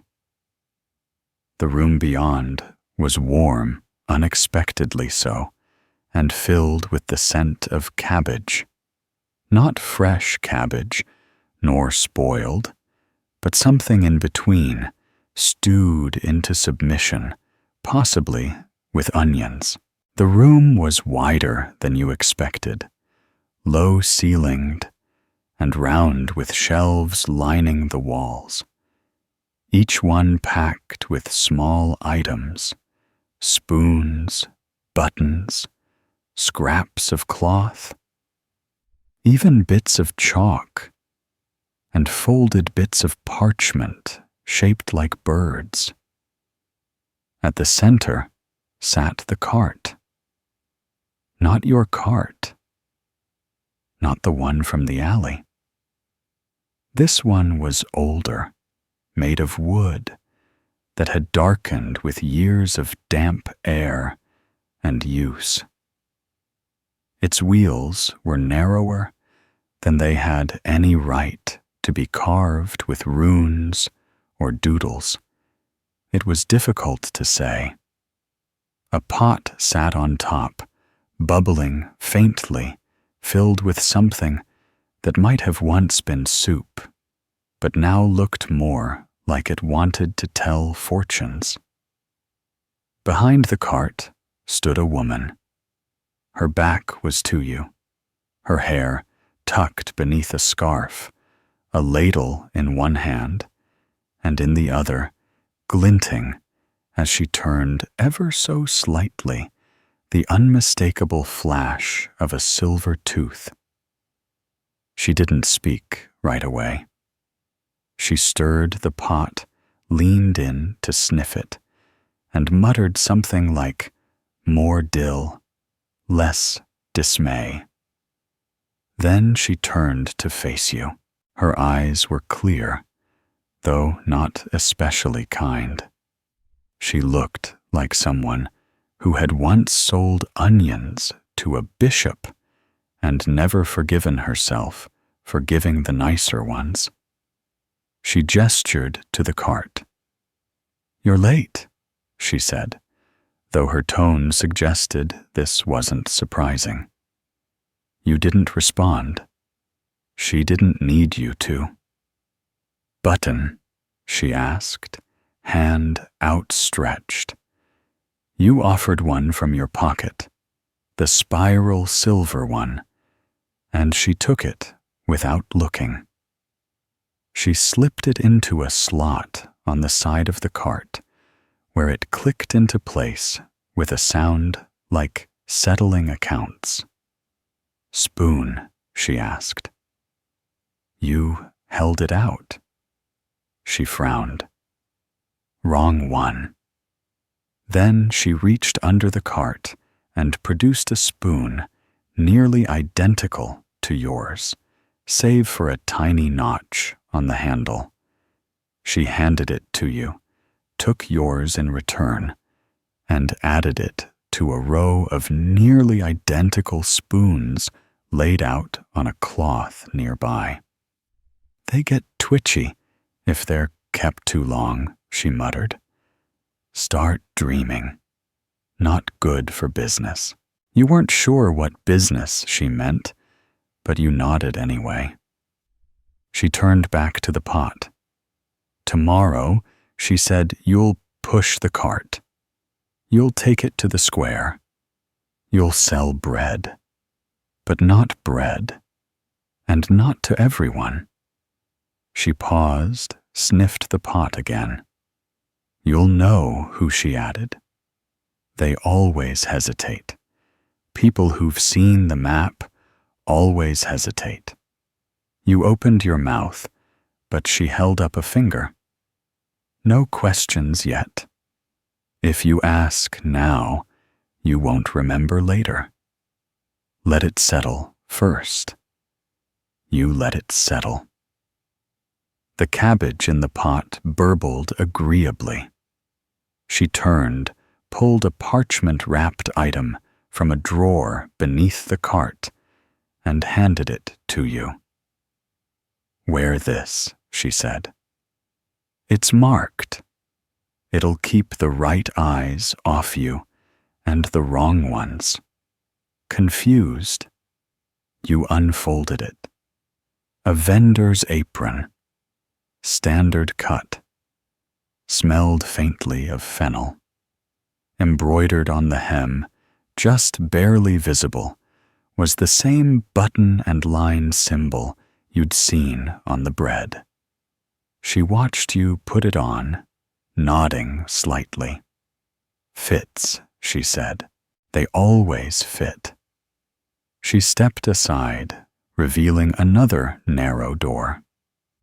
This one led upward, stone steps worn with centuries perhaps, and lit only by a single flickering lamp near the top.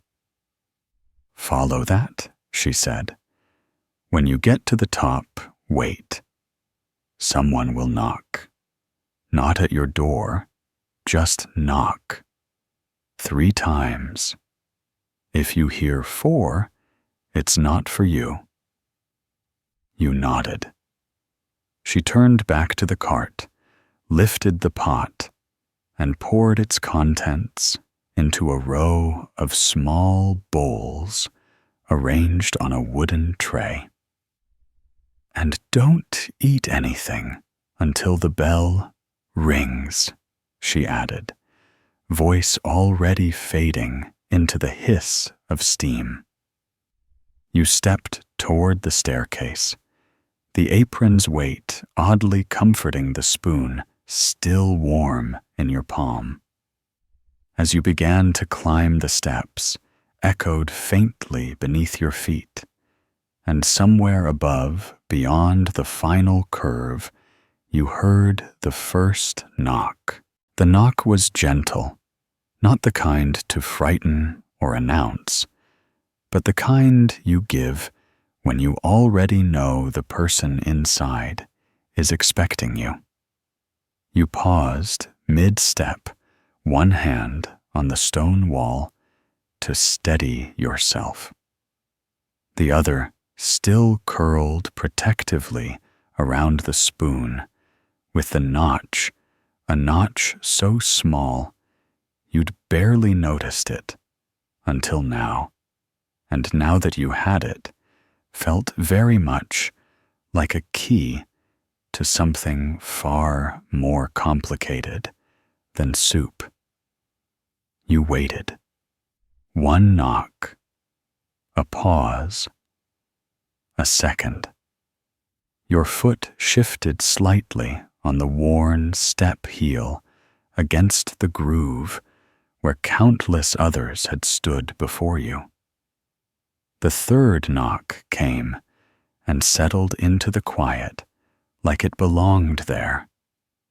You moved forward slowly until your head cleared the top of the stair. A wooden door stood ahead, slightly ajar, warm morning light spilling through the gap. Beyond it, the sounds of the town waking up, not all at once, but in sleepy patches.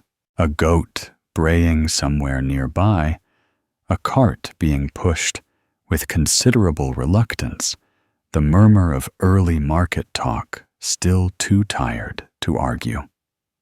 You stepped out. The air smelled different here. Not quite like the alley behind the tavern, and not quite like your usual vendor route. It was cleaner somehow. Not clean exactly, but less burdened. Mist hung in patches, reluctant to leave curling around door frames, and the corners of carts like a cat that hadn't made up its mind.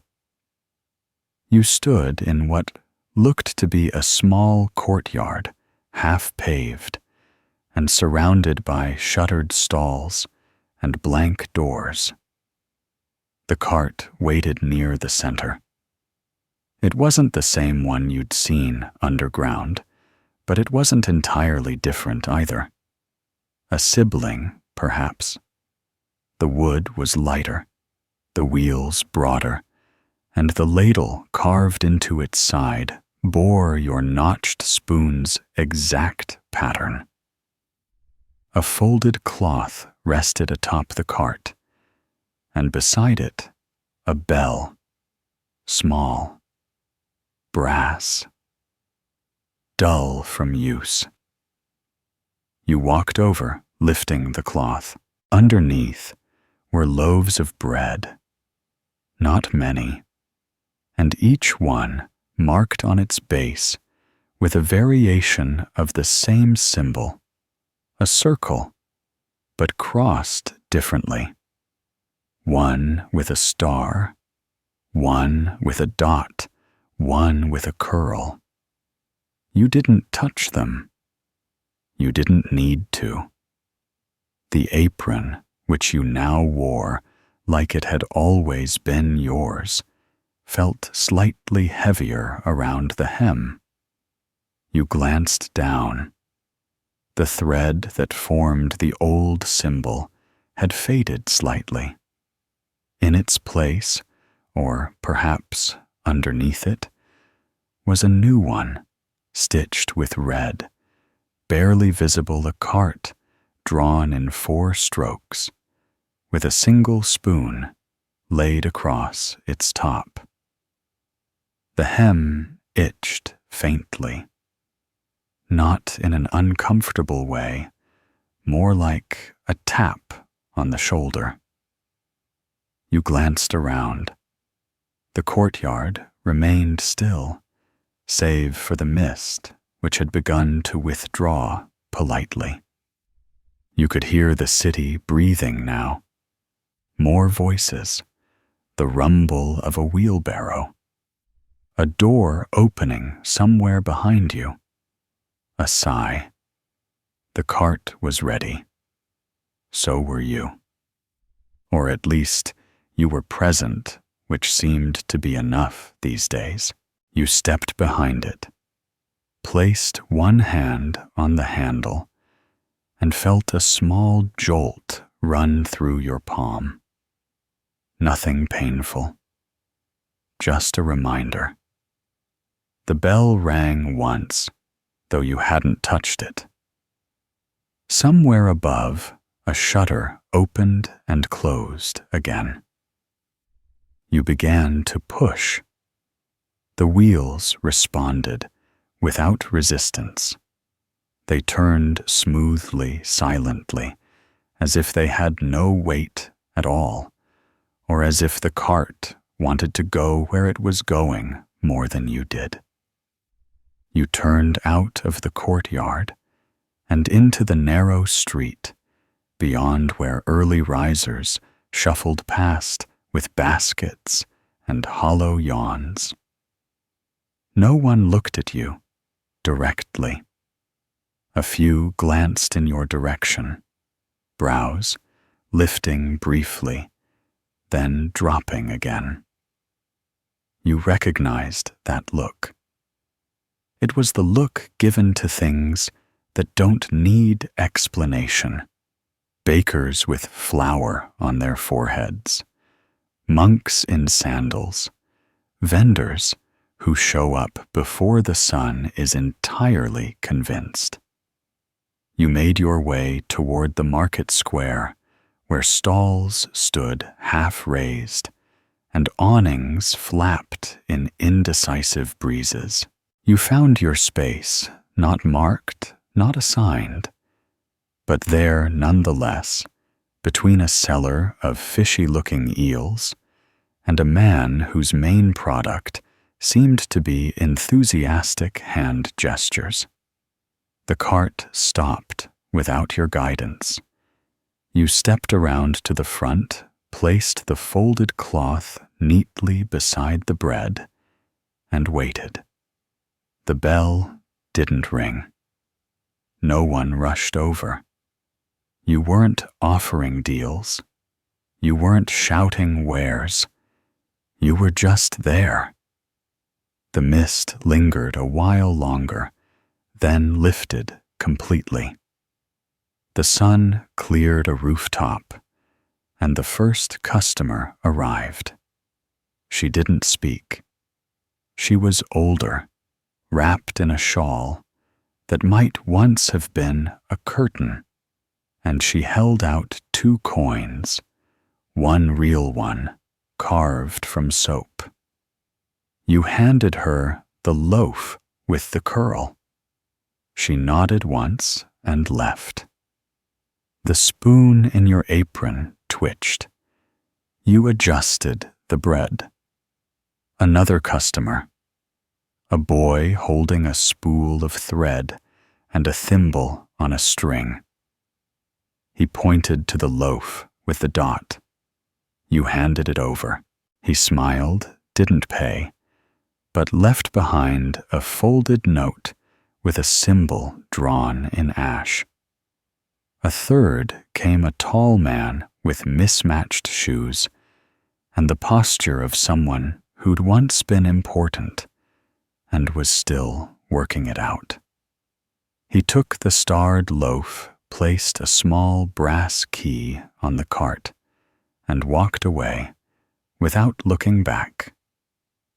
The spoon twitched again. The bell rang. Not loudly, just enough, and the apron's hem tugged slightly to the left. You looked down the street. Another cart was approaching slower, older, pulled not by a vendor, but by itself, its handle wrapped in cloth, a bowl set in front with a few dried petals. It stopped at the edge of the square, turned slightly on its own wheels, and settled. Behind it came the whisper of boots. A shadow with a silver glint in its smile. The woman. She didn't wave. She didn't speak. She just tilted her head. Your apron pulsed softly. Your spoon grew warm. The bread loaves remained perfectly still, and from somewhere beneath your feet, far below the market stones, the tunnel walls seemed to breathe. The breathing wasn't loud. It was the sort of sound you'd usually blame on wind or imagination, but today it had form, texture. It came from below the cobblestones, traveling up through your worn shoes like a faint hum, not unpleasant, but steady and unmistakable. It pulsed in rhythm with the faint twitch of your apron hem, and when you glanced down, the red stitching had begun to shift, not unravel, just move. Slowly, as though the thread itself were adjusting to new information. Across the square, the older cart, the one that had arrived without a guide, stood motionless. The petals in its bowl had caught the breeze and rotated once in a full circle. Behind it, the woman with the silver tooth remained where she was, not approaching, not gesturing, just watching. Her eyes followed the flow of movement in the market, children darting between stalls, a dog with a boot in its mouth, the eel vendor, who had now taken to explaining the moral character of each eel aloud to a deeply uninterested pigeon. You turned your attention back to your cart. The loaves had not moved, but the cloth beside them had begun to darken at the corners, soaking up some invisible moisture, forming faint shapes that resembled letters. You leaned in slightly. The marks were familiar, not language exactly, but ledger notation, the kind used when a sale wasn't about coin, but obligation. And beside each mark, a date, not written, but stitched. You ran your finger lightly across the pattern. The cloth was warm, and beneath it, the wood of the cart hummed faintly. A small drawer on the side, the one you hadn't noticed before, popped open without being asked. Inside was a small book, no bigger than your hand. Its cover a dull shade of green that looked like it hadn't decided whether to be moss or mold. You lifted it carefully. The spoon inside your apron stirred. You opened the book. The first page bore a single word in that familiar stitched script. Cabbage. You blinked, turned the page. Inside, entries. Dozens, each no more than a few lines. Stall 4, asked for salt, received silence. Morning mist arrived late. No payment required. Silvertooth nodded at the jar. Mark applied to loaf with star. Cabbage moved. Witnessed by 3. Noted. You frowned slightly. Turned more pages. The entries weren't coherent individually, but taken together, they painted a picture of a market that was more than it appeared. A place where each loaf, each glance, each silent transaction contributed to something larger, some slow-rolling process you had only just stepped into. One entry near the back bore your name again. Notched spoon accepted, apron adjusted. Bread distributed as designed. Subject observes, hesitates, continues. The next line, cabbage ledger retrieved. Awareness increasing. You looked around suddenly, unsure whether the term cabbage ledger referred to the book you were holding, or something more abstract, an invisible tally of things unnoticed, and yet deeply significant. The mist had thinned further. The square was now lit fully by sunlight, and yet the corners seemed to remain slightly dim, like a painting left unfinished. The older cart creaked, once a polite reminder of its presence. You looked up. The silver-toothed woman was gone, not fled, not vanished, just elsewhere, as though she'd moved one step sideways into a layer of the market not visible unless you were holding a ledger about vegetables. You tucked the book away, closed the drawer, and resumed your post. A man approached, middle-aged, hat too large, shoes freshly oiled. He looked at the bread, blinked once, and picked the loaf with the circle and curl. You nodded, handed it to him, and he placed a beet on the cart in return. Just a beet. Not wrapped, not labeled. But when you touched it, the apron's hem twitched again. Payment received. A girl followed silent, but with a folded map in her hand, familiar lines, and red dots. She didn't speak, just tapped the loaf with the star. You gave it to her. She dropped a pebble onto the cart, round, flat, engraved with what looked like a fish wearing boots. You placed it beside the beat. The cart accepted both without comment. The cabbage smell returned not unpleasant, just faint, grounding, a reminder. You weren't here to sell.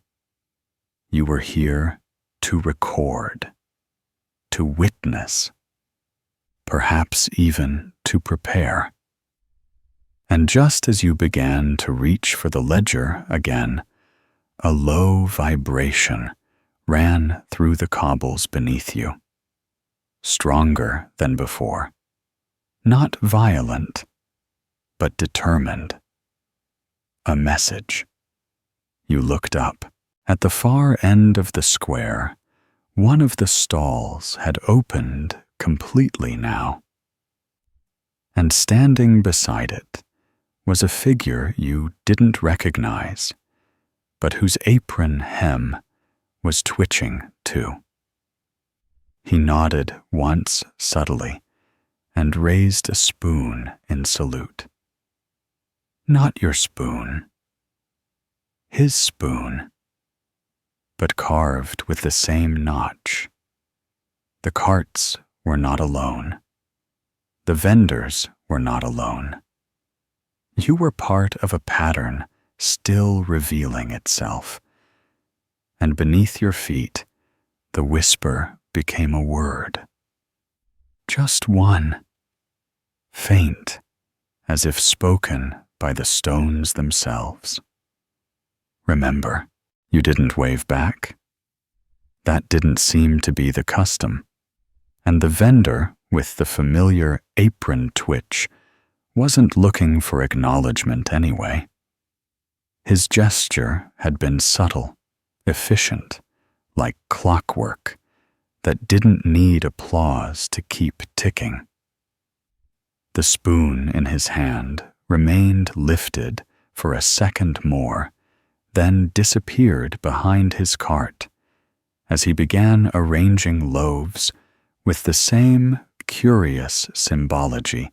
Yours bore spirals, dots, and that particular mark that looked like a sleeping ear. You turned back to your own cart.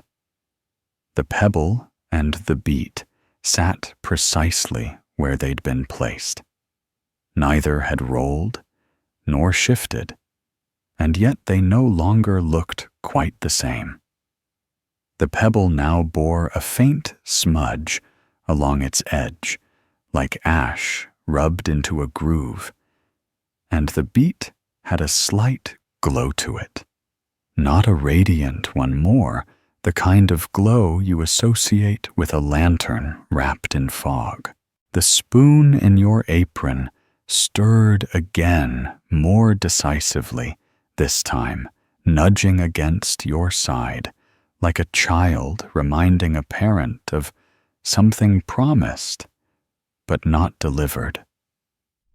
You reached into the cart's small drawer, expecting perhaps another ledger or a folded note or a gently steaming bowl of cabbage stew. But instead, you found a piece of ribbon. Blue, frayed at one end and tied into a loose knot around a tag that bore no writing, just a single hole punched through the center. You turned it over. The ribbon quivered slightly, not from wind. There was no wind, but from something internal, like it was trying to remember how it had ended up here. You laid it beside the beat. They did not interact. They simply sat, two items from unrelated narratives, now sharing a table and considering their options. The square was busier now. More vendors had arrived, each with carts that looked suspiciously similar to yours, though never identical. Some had copper corners. Others displayed spoons prominently hung like shields. Still others wore aprons that pulsed faintly as though breathing. You hadn't known what to expect from a guild of mysterious bread distributors, but it certainly wasn't this many styles of cartwheel. And yet, none of the vendors spoke. Not to each other, not to customers, not to the pigeons that grew bolder by the minute. Transactions happened in silence. Bread was handed over. Objects were exchanged. But the real language you were beginning to suspect existed elsewhere, beneath the stones, in the hems of aprons, in the twitch of a spoon. At the precise moment, a customer hesitated. Your own apron twitched now more insistently, and you looked up. A man approached, tall and thin, with a mustache that seemed to move independently of the rest of his face. He carried a small wooden box in both hands, held with the reverence usually reserved for sick cats, or particularly moody cheeses. He set the box gently onto the cart and gestured toward the loaf with the curl and dot. You passed it to him without a word. He nodded once, but didn't leave. Instead, he opened the box. Inside was a stack of index cards, though the word index hadn't been invented yet, and card still mostly meant something accidentally eaten by goats. Each one bore a single phrase in elaborate script. He shuffled through them with care. "This one," he said finally, and passed you a card. You read it. "If it rains before dusk, turn the spoon." You blinked. He took the box, tipped an invisible hat, and left. The card felt heavier than it should, not with weight, but with expectation. You placed it beside the pebble. The beat had shifted again. Its glow now contained a flicker, like a firefly had moved in and was practicing restraint. From the far side of the square, a sound rose. Bells, not the tidy kind used by shopkeepers, but the loose, unpredictable jangle of a mobile vendor arriving late and unapologetic. A cart rolled into view, taller than most, with a cloth canopy that bore embroidered eyes. Not realistic ones, stylized. Watching. Its vendor was not the silver-toothed woman, nor the man with the mustache, nor the quiet one who'd saluted you earlier. This vendor wore gloves despite the warm weather, and a hat so wide it blocked your view of anything behind them. They did not push the cart. It moved on its own. They merely walked beside it, hands in pockets, humming a tune that had no melody, but somehow stuck in your mind like a rhyme you never wanted to learn. As the cart passed, your spoon vibrated your apron, itched, and the beat hissed. Just slightly, like steam escaping from a very small kettle. The vendor didn't stop, didn't look your way. But something dropped from their cart, a coin, large, flat, square, and made of something that looked like polished chalk. It landed near your feet. You picked it up. It was warm. You turned it over. On one side, a spoon. On the other, your name. Misspelled, but unmistakable. The cart vanished around the corner. The jangle of bells faded, and from deep beneath your feet, the cobblestones whispered a second word. Soon.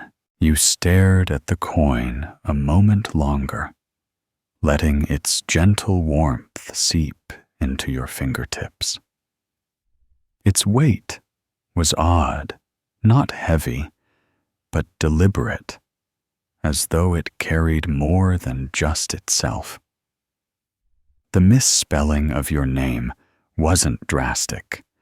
Just one letter inverted a common enough error on market tabs and bread lists, but here it felt more intentional, like a whisper mispronounced on purpose.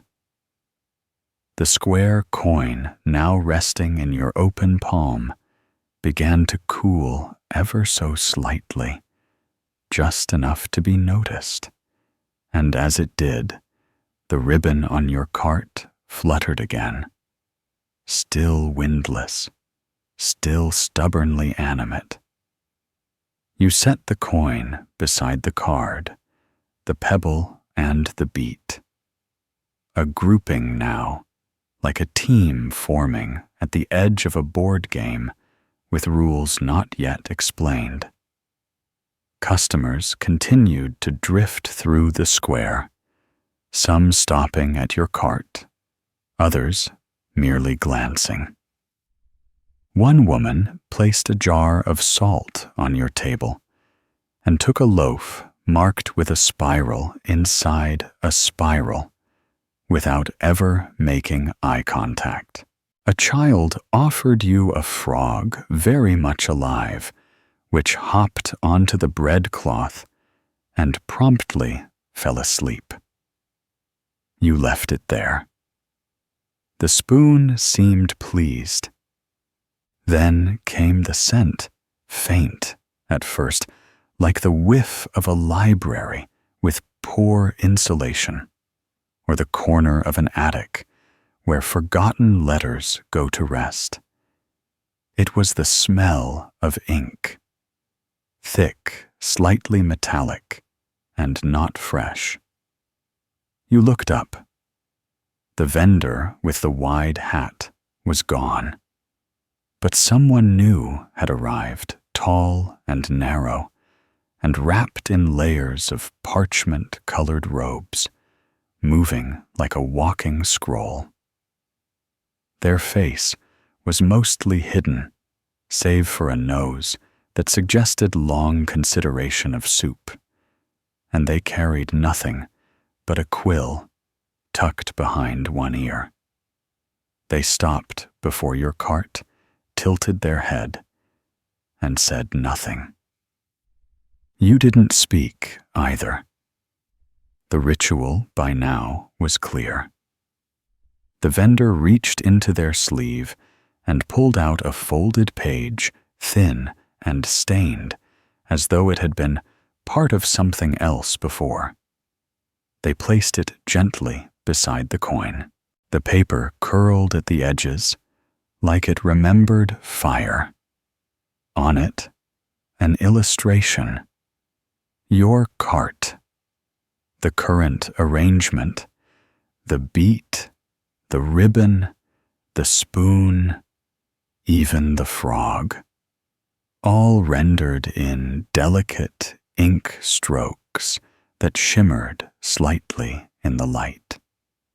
At the bottom of the page, in large, looping script, correction noted. You raised an eyebrow. The vendor nodded, once pulled the quill from behind their ear and tapped it once against your apron hem. The red thread vibrated, rearranged. Your name this time, correctly spelled, appeared in the hem's margin, just beside the button and spoon symbol. The spoon in your apron buzzed like a contented bee. The vendor turned and walked away, leaving behind a light trail of ink droplets that dried before they hit the cobbles. The market was changing now, not quickly, but steadily. Some stalls were closing despite the hour. Others were opening in places you could have sworn had been solid walls earlier. The air carried new sounds, a low tone like a distant horn, and the gentle scrape of wood on stone. Your apron twitched again. The beat began to hum. Not musically, just rhythmically. It pulsed with a low, steady vibration, as if sinking itself with the cobbles beneath. You leaned closer. The pebble shifted, aligning itself with the beat. The coin tipped slightly on its edge and rolled toward the ribbon, where it stopped dead, flat against the knot.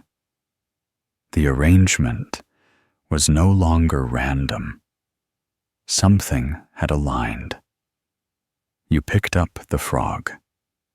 It didn't protest, just blinked once and looked toward the fountain at the edge of the square. You walked there slowly. Each step measured the spoon in your apron, guiding your balance. At the fountain, you set the frog on the stone rim. It remained seated perfectly still. You turned to go, but your apron tugged left. You followed the pull and discovered a small notch in the wall behind the fountain. Inside a key. Brass, plain, but marked with the spiral you now recognized as belonging to this ever-expanding order of bread and button exchanges. You pocketed it, returned to your cart. The ribbon had unraveled itself now, not completely, just enough to reveal a hidden compartment on the underside of the cart. You hadn't seen it before. You wouldn't have. It was concealed with the kind of clever joinery that required an understanding of cart carpentry and mild paranoia. You used the key. The compartment opened. Inside was a book. Not a ledger. Not a list. A book. Bound in fabric, stitched with the word when. You opened it. Blank pages. Except the last one. A note. Turn the spoon at dusk. Not before. Not again. You looked at the sky. The sun had begun to dip behind the rooftops.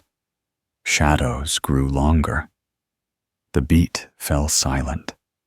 The pebble ceased its smolder. And the ribbon, now slack, curled into a spiral that pointed west.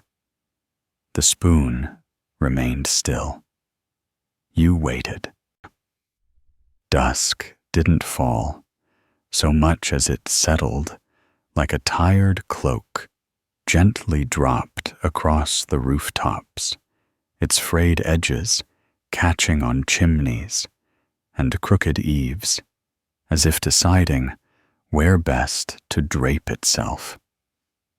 You stood beside your cart, watching the sky tilt toward gray, the final glimmers of sunlight brushing against windows that didn't normally catch light at this hour. The air had thickened, not cold, not damp, just dense with a certain flavor of expectation that smelled faintly of cardamom and chalk. You looked down at the spoon nestled in your apron, its notched edge now humming ever so slightly as though it were clearing its throat in preparation. The book marked, when remained open in your coat, its final page still glowing faintly with the instruction, "Turn the spoon at dusk. Not before. Not again." You waited until the line between light and shadow slipped fully across the cart, until your toes stood in shade, and your shoulders in the day's last warmth. Then, with a quiet breath, you reached for the spoon. It turned easily. No resistance. A clean, practiced motion, like flipping a coin that already knows how it will land. As you turned it in your hand, the notched side caught a sliver of fading sunlight and reflected it not upward, not outward, but downward. The light fell through the cart itself, through the wooden slats, through the stones beneath, and vanished. The moment it did, everything around you shifted. Not visibly, not dramatically, but the feeling changed. The soundscape of the market, which had been a gentle blend of shuffles, murmurs, and occasional eel-related outbursts, grew distant, not silent, just less relevant. As if the square had been placed behind glass. You blinked. The other vendors were still there, each standing behind their carts, each staring forward. But now you could see it, their aprons twitching in synchrony, their spoons held out at precise angles, their bread loaves subtly glowing with sigils that hadn't been there before. The customers had paused, not frozen, just paused, like portraits between brush strokes. A man mid-step, a woman in the act of adjusting a hat, a child just before a sneeze. The entire square existed in an in-between breath waiting. Then your cart moved. You hadn't touched it. You hadn't intended it.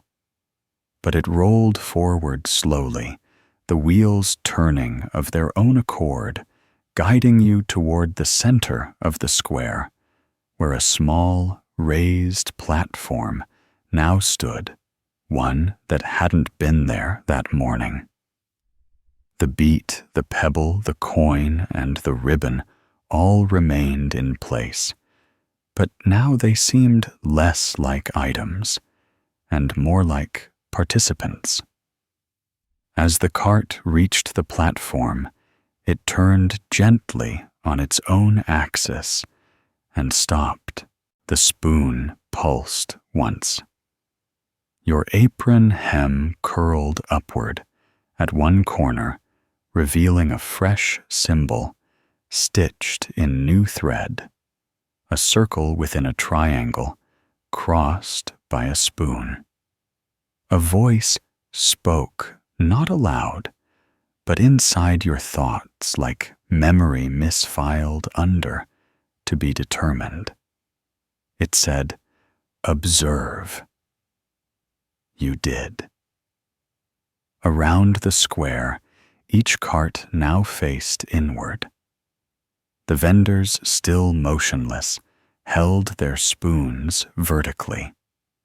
And then, one by one, they began to turn them. Not quickly, not theatrically, just a slow, clockwise movement. As they did, the market grew warmer. The cobblestones beneath you vibrated gently. Lights flickered to life, not lanterns, but soft glows from within stalls, from beneath carts, from the very air itself. Your spoon, already turned, remained steady. The beat resumed its glow. The pebble cracked slightly, revealing a pale seed inside.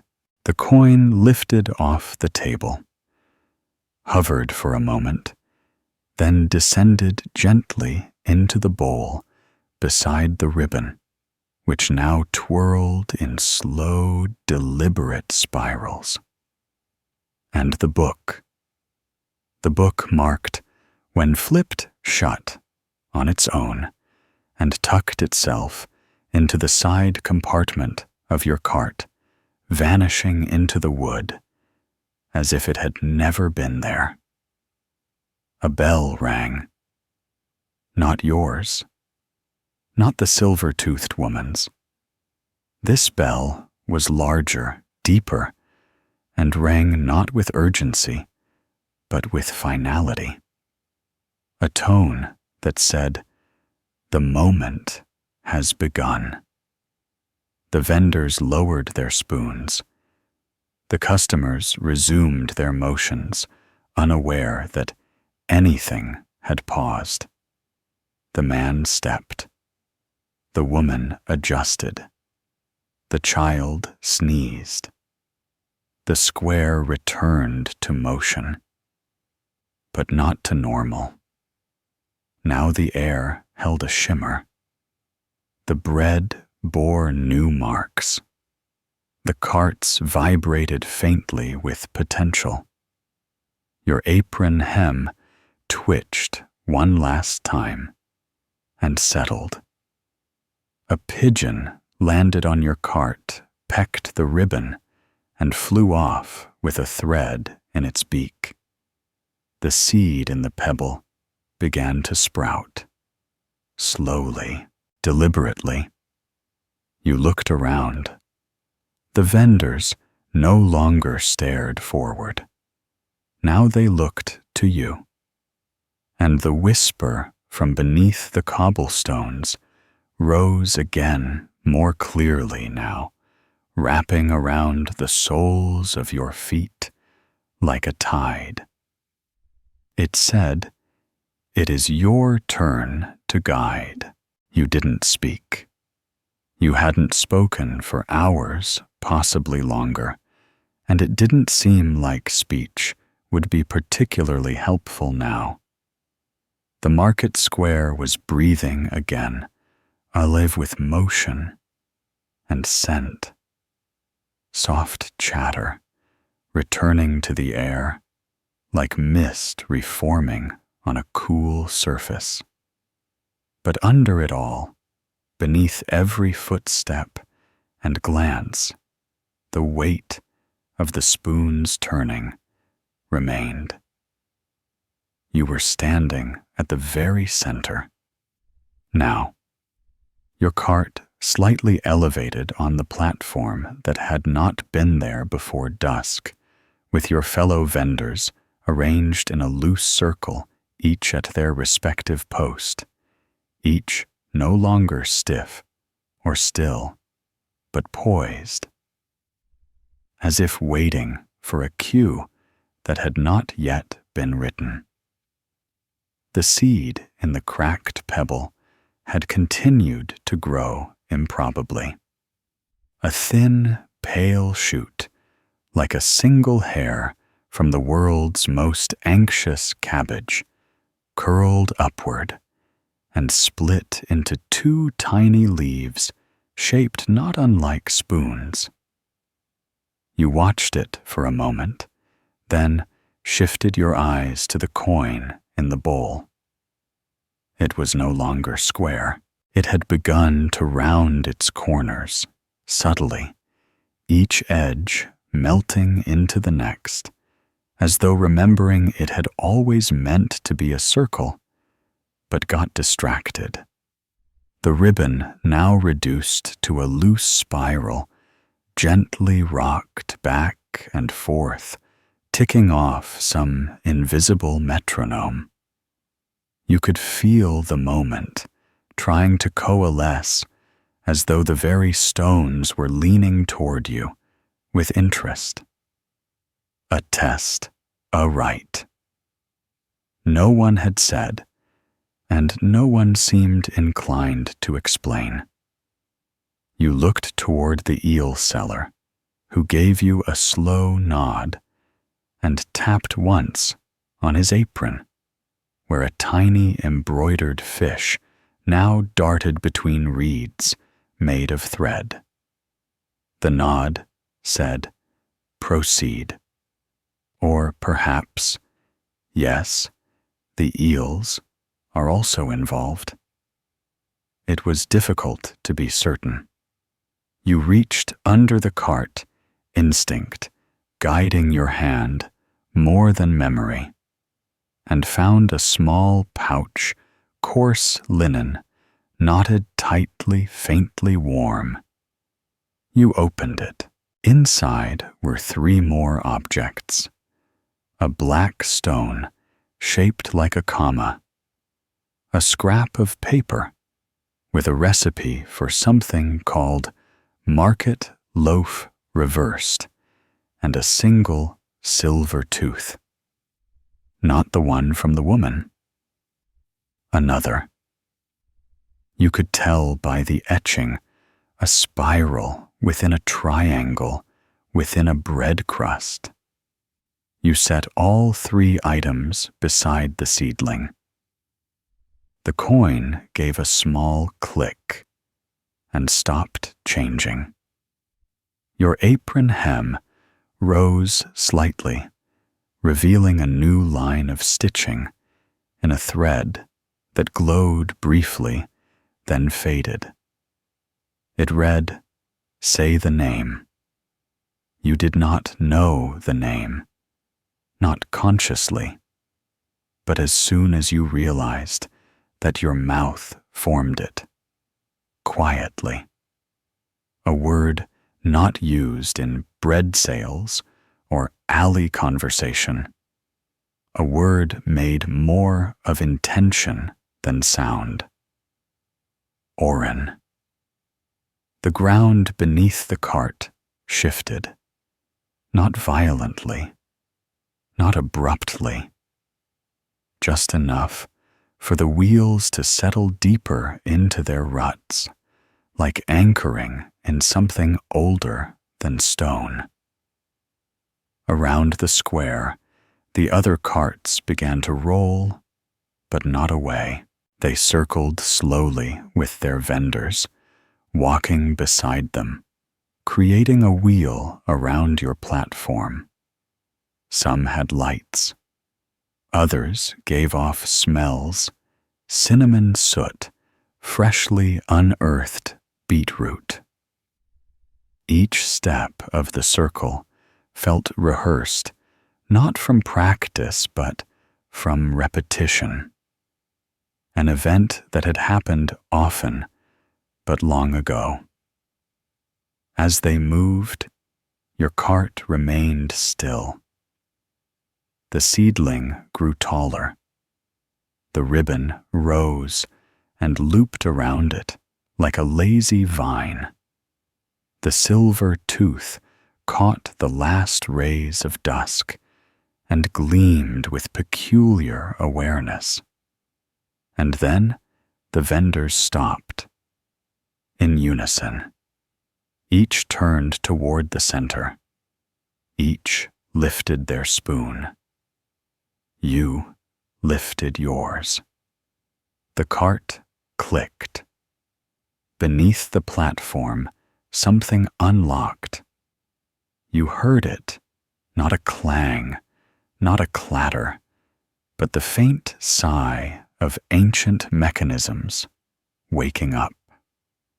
A panel in your cart slid open. Inside, another map. Not of streets or squares or vendor routes. This one showed only circles, concentric, like ripples in a bowl. At the very center, a spoon. Around it, buttons, loaves, coins, seeds. And beyond that, names. Dozens. Some scratched out. Some circled. One underlined twice yours. Your apron twitched again, and you knew it wasn't finished with its messages. You picked up the map, held it flat. The other vendors leaned slightly forward, not crowding, but listening. The beat pulsed once. The seedling bowed. And from beneath the cobblestones, a third word rose. Begin, begin. A word that did not thud into your ears so much as settle across your shoulders, draping itself like a slightly damp cloak of purpose. You didn't say anything aloud. You didn't need to. The cart knew. The other vendors knew. The spoons twitching faintly in their respective aprons definitely knew. The ripple map unfolded further in your hands, its circles widening with each unspoken thought. It didn't behave like normal parchment. Where your finger pointed, the ink shifted slightly, adjusting the edges, smoothing the lines, making room for whatever it sensed you were about to realize. At the center of the map, the spoon, not just a symbol now. It shimmered faintly, the only image given dimensionality by the paper itself, as if the cart and the paper and perhaps the very square you stood in all fed from the same source. You tapped the map gently. The ripple rings pulsed once, and then the outermost ring began to rotate, slowly, deliberately. Each rotation caused the map's ink to emit a faint scent. First yeast, then aged flour, then something not unlike thyme. The vendors remained in their circle carts at their sides, spoons upright like ceremonial staffs. One by one, they began to turn their aprons inside out. Not quickly, not dramatically, just enough to reveal the hidden linings, each stitched with patterns so intricate they might as well have been recipes or codes or confessions. Yours turned itself. The hem flipped. The fabric relaxed, and the interior revealed its markings, not just a name now, but a date, a flavor, and a single drawn button spiraled and split in half. You glanced down at your cart. The silver tooth had rolled to one side of the seedling, which was now unmistakably growing leaves shaped like lowercase cursive A's. The beat wobbled gently, as if agreeing with some invisible commentary. The ribbon had curled into a question mark. The pebble husk cracked fully and fell away, revealing not roots, but a folded tag, tiny and crisply made. You picked it up. It bore your name, this time spelled correctly. And beneath it, a phrase, "bread not sold, is bread returned." You stared at the tag. The phrase made little sense and perfect sense simultaneously, like a proverb taught too early in life. You tucked it into the side of the cart. The other vendors now faced you directly. One of them, a short woman with an apron made entirely of stitched leaves, took a step forward. Her cart squeaked once in solidarity. She extended her hand, palm up, and placed a single item into yours. A button. Not like the others.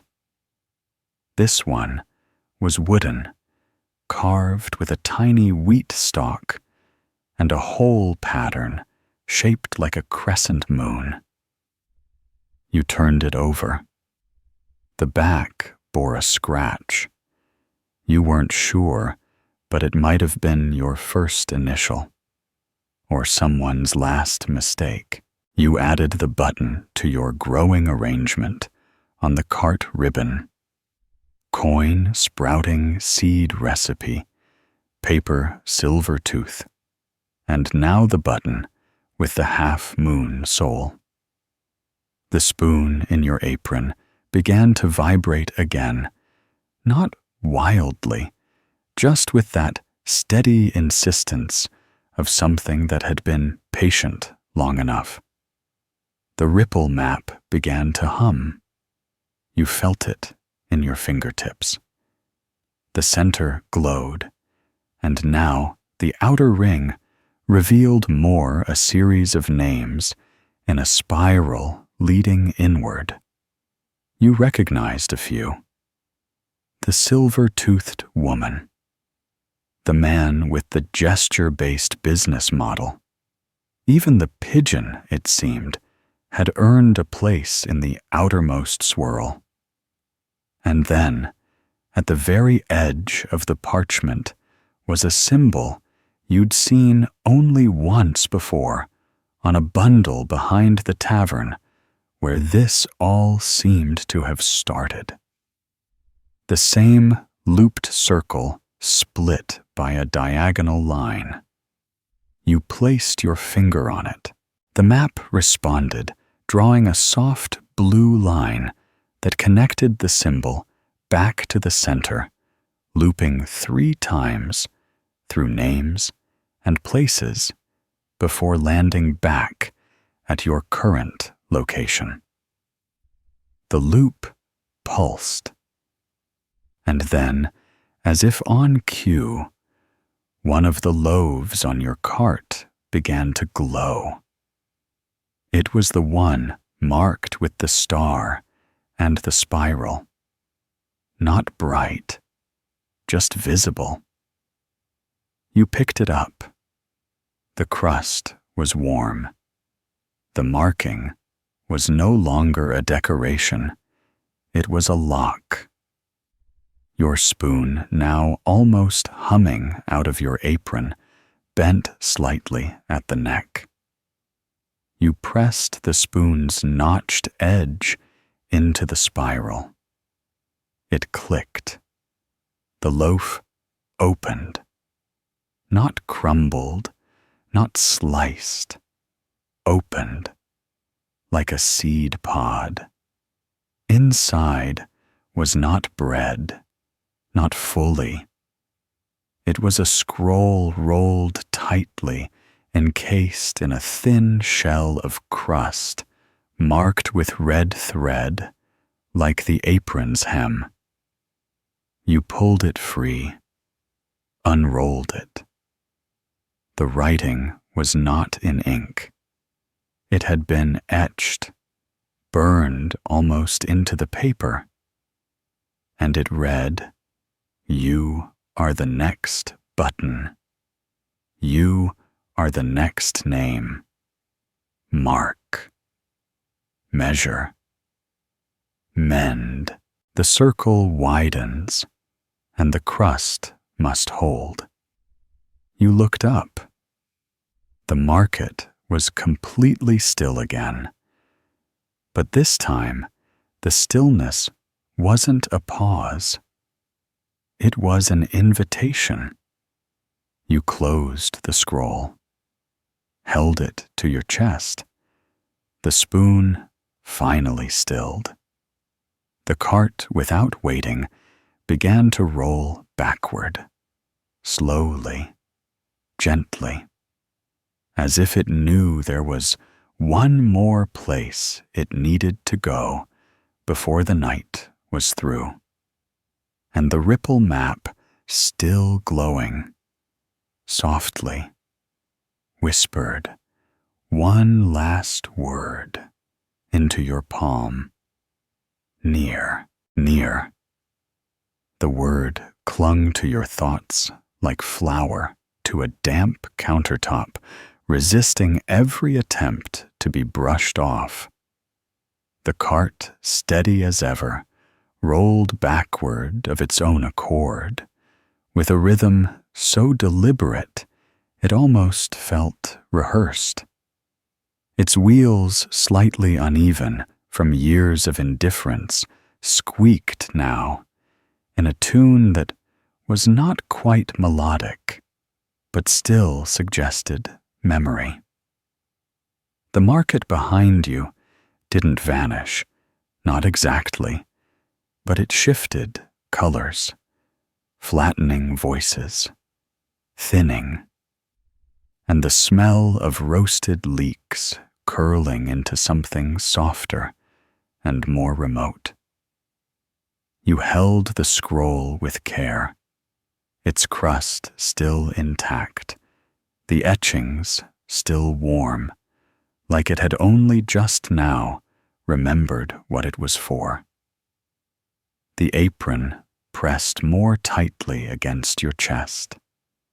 Its thread, once merely decorative, now hummed faintly, with a tone that tickled your collarbone, and reminded you of that one time you sat too close to the town bell during a storm and felt your ribs echo.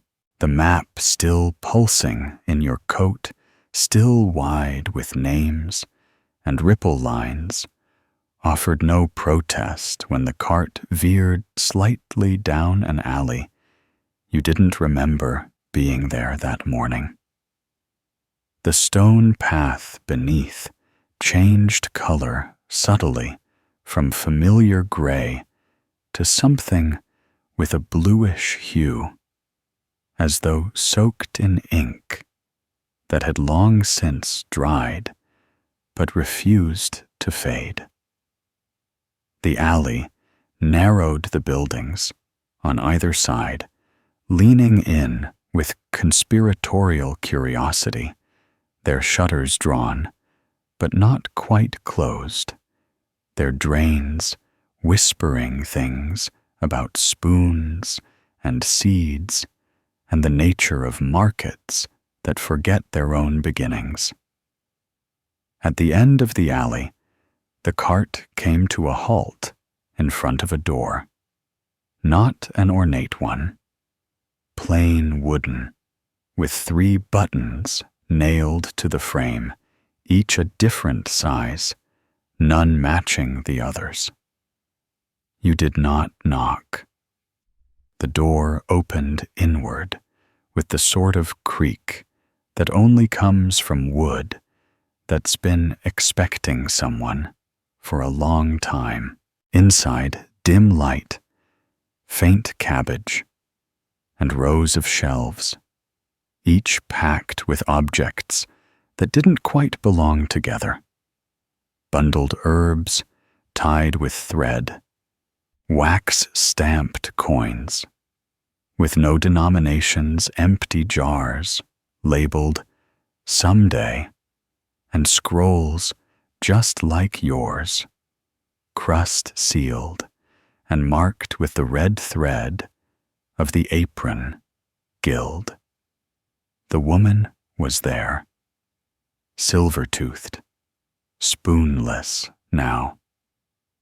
She stood at a small table, turning pages in a ledger that seemed to hum when flipped. She looked up as you entered, but didn't speak. Instead, she gestured with a nod toward the far corner of the room, where a vacant cart stood identical to yours, except for the emblem burned into its side, a button atop a loaf crossed by a single spiral. You stepped forward. Your cart stopped at the threshold, its wheels aligning precisely with faint grooves in the floor. The scroll pulsed once in your hands. You placed it gently on the table beside the woman. She tapped it with a knuckle. It unrolled slightly, just enough to reveal the final line. Again, the circle widens, and the crust must hold. She smiled, not warmly, not coldly, but with the faint tilt of someone who'd once laughed at a particularly dry biscuit joke and had never quite forgotten the punchline. Then she handed you a spoon. Not your spoon. A new one. Heavier. Darker. With a groove down the handle and a mark on the bowl that looked like a spiral drawn while sneezing. You took it. The spoon adjusted its weight in your hand as if testing your palm. Then it warmed. The woman gestured again, this time, to a drawer beside the empty cart. Inside, a new apron. Fresh. Folded. The hem was blank for now. You took it, slipped it on over the old one, which relaxed its threads and retracted its markings like a well-trained cat retreating to the edge of a sunbeam. The new apron hugged your frame gently. No twitching yet, just the hum of thread that hadn't yet chosen its first sentence. You looked back at your original cart. The ribbon had curled into a perfect spiral and then flattened into a quiet circle. The beat had gone still. The seedling drooped once, then straightened. The pebble's husk cracked into dust. The coin, now a circle, at last gleamed once and then dulled like an eye closing in approval. The cart shifted in place, its wheels settling as the platform beneath it lowered slowly into the floor. You watched as it sank, no farewell, given no fanfare offered. It simply descended into whatever space the aprons kept for endings that weren't quite over. The woman picked up a new ledger, blank, wrapped in cloth that shimmered like mist. She placed it on the table before you next to your new spoon and tapped the cover twice. It didn't open. Not yet. She turned to you, tilted her head slightly, and said, "It begins again. This time, it listens." Then she returned to her own books. You stepped back into the square. It looked the same. Almost. The eel vendor waved. A pigeon with a button in its beak nodded once. The fountain still burbled its cabbage-scented tune, but the ripple map had vanished from your coat. The names remained in your head now, and your new cart waited beside you, wheels ready, spoon steady. And somewhere in your apron, the thread finally whispered, "Now."